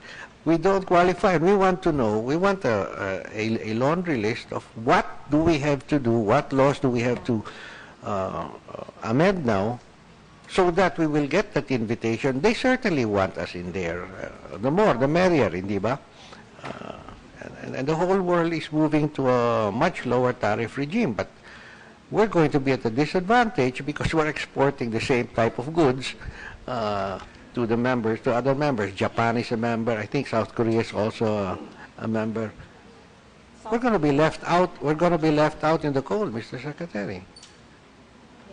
Serge, as early as 2010, we already announced our interest, but I don't know what moved between 2010 and the present, and whether there was any effort on the part of both the executive and the legislative to hurdle the bottlenecks so that we could be invited.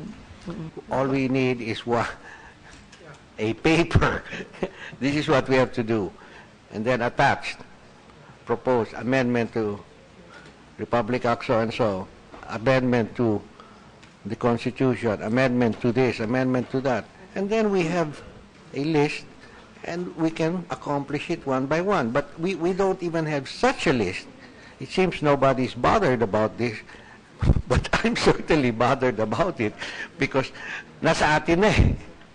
I'm not asking for a new guy to come in here. The guy's already sitting in our backyard, has been here for 20 years, 30 years, and one or two of them have told me, Senator, we're going to have to move.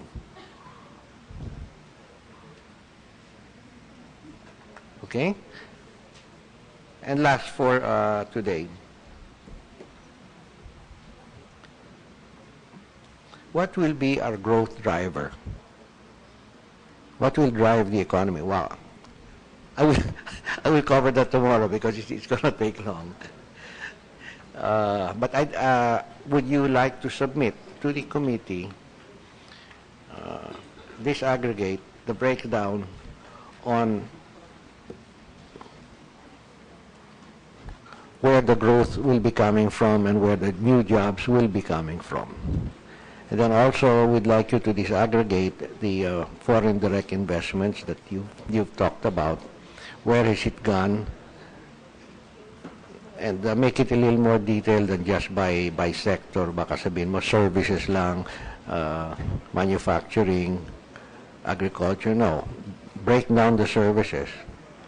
Isn't it true, Mr. Secretary, that when a man finds a job as a waiter, services yan, di ba? Okay. We would like to know. When a girl finds a job as a sales girl in one of the new malls, services rin yan. Kaya lumalaki ang services. We would like to have a disaggregation of that for tomorrow, all right?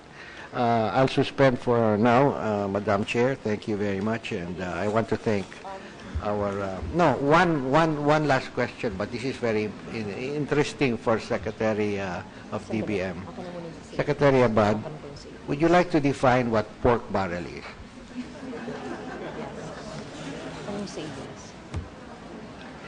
Alam mo, everybody is talking not on the same level eh. So, tawang-tawa ako whenever I hear that. But first define it, then we can. Yeah.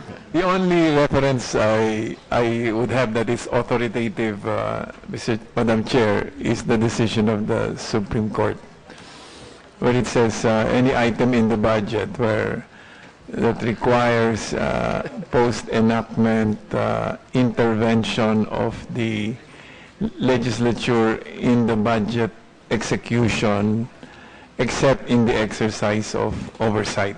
That's what the Supreme Court said, Madam Chair. No, that's not clear. Then that is not pork barrel. That is pork barrel. That's not pork barrel. Pork barrel has been in existence in the United States for 200 years. Well, they say that there is Philippine-style pork barrel Ours and is U.S.-style pork barrel. So Ours is worse because in the United States, it is already approved in the budget. As a matter of fact, in one of the books I recently read, President Obama in 2009, his second year in office, when he received the spending bill, there were 9,000 earmarks. 9,000 pieces of pork barrel. I said, this is an average of 20 per congressman. that definition, Totaling about $8 billion, no? that definition does not apply in the U.S. because if you recall, Senator Sam Nunn, who chairs the Defense Committee, he even travels with the defense officials to choose the tanks that are appropriate for the U.S. So, I mean, if you use our definition, that is intervention in the budget execution process, but that's allowed in the U.S. So, Maybe in certain types of transactions, yes, because you might have an item for 500 tanks, but you haven't decided what tank to buy in the for a particular army base, no? But here, in the United States, they don't give lump sum to congressmen. You won't see Congressman Gonzales of San Diego, $1 million. Wala. Nakasulat talaga yung project. But it's a rider on the original submission of the, what's your counterpart there? OMB. OMB, Office of Management and Budget. Yeah. So, that to me is pork barrel. That's the universal definition of pork barrel.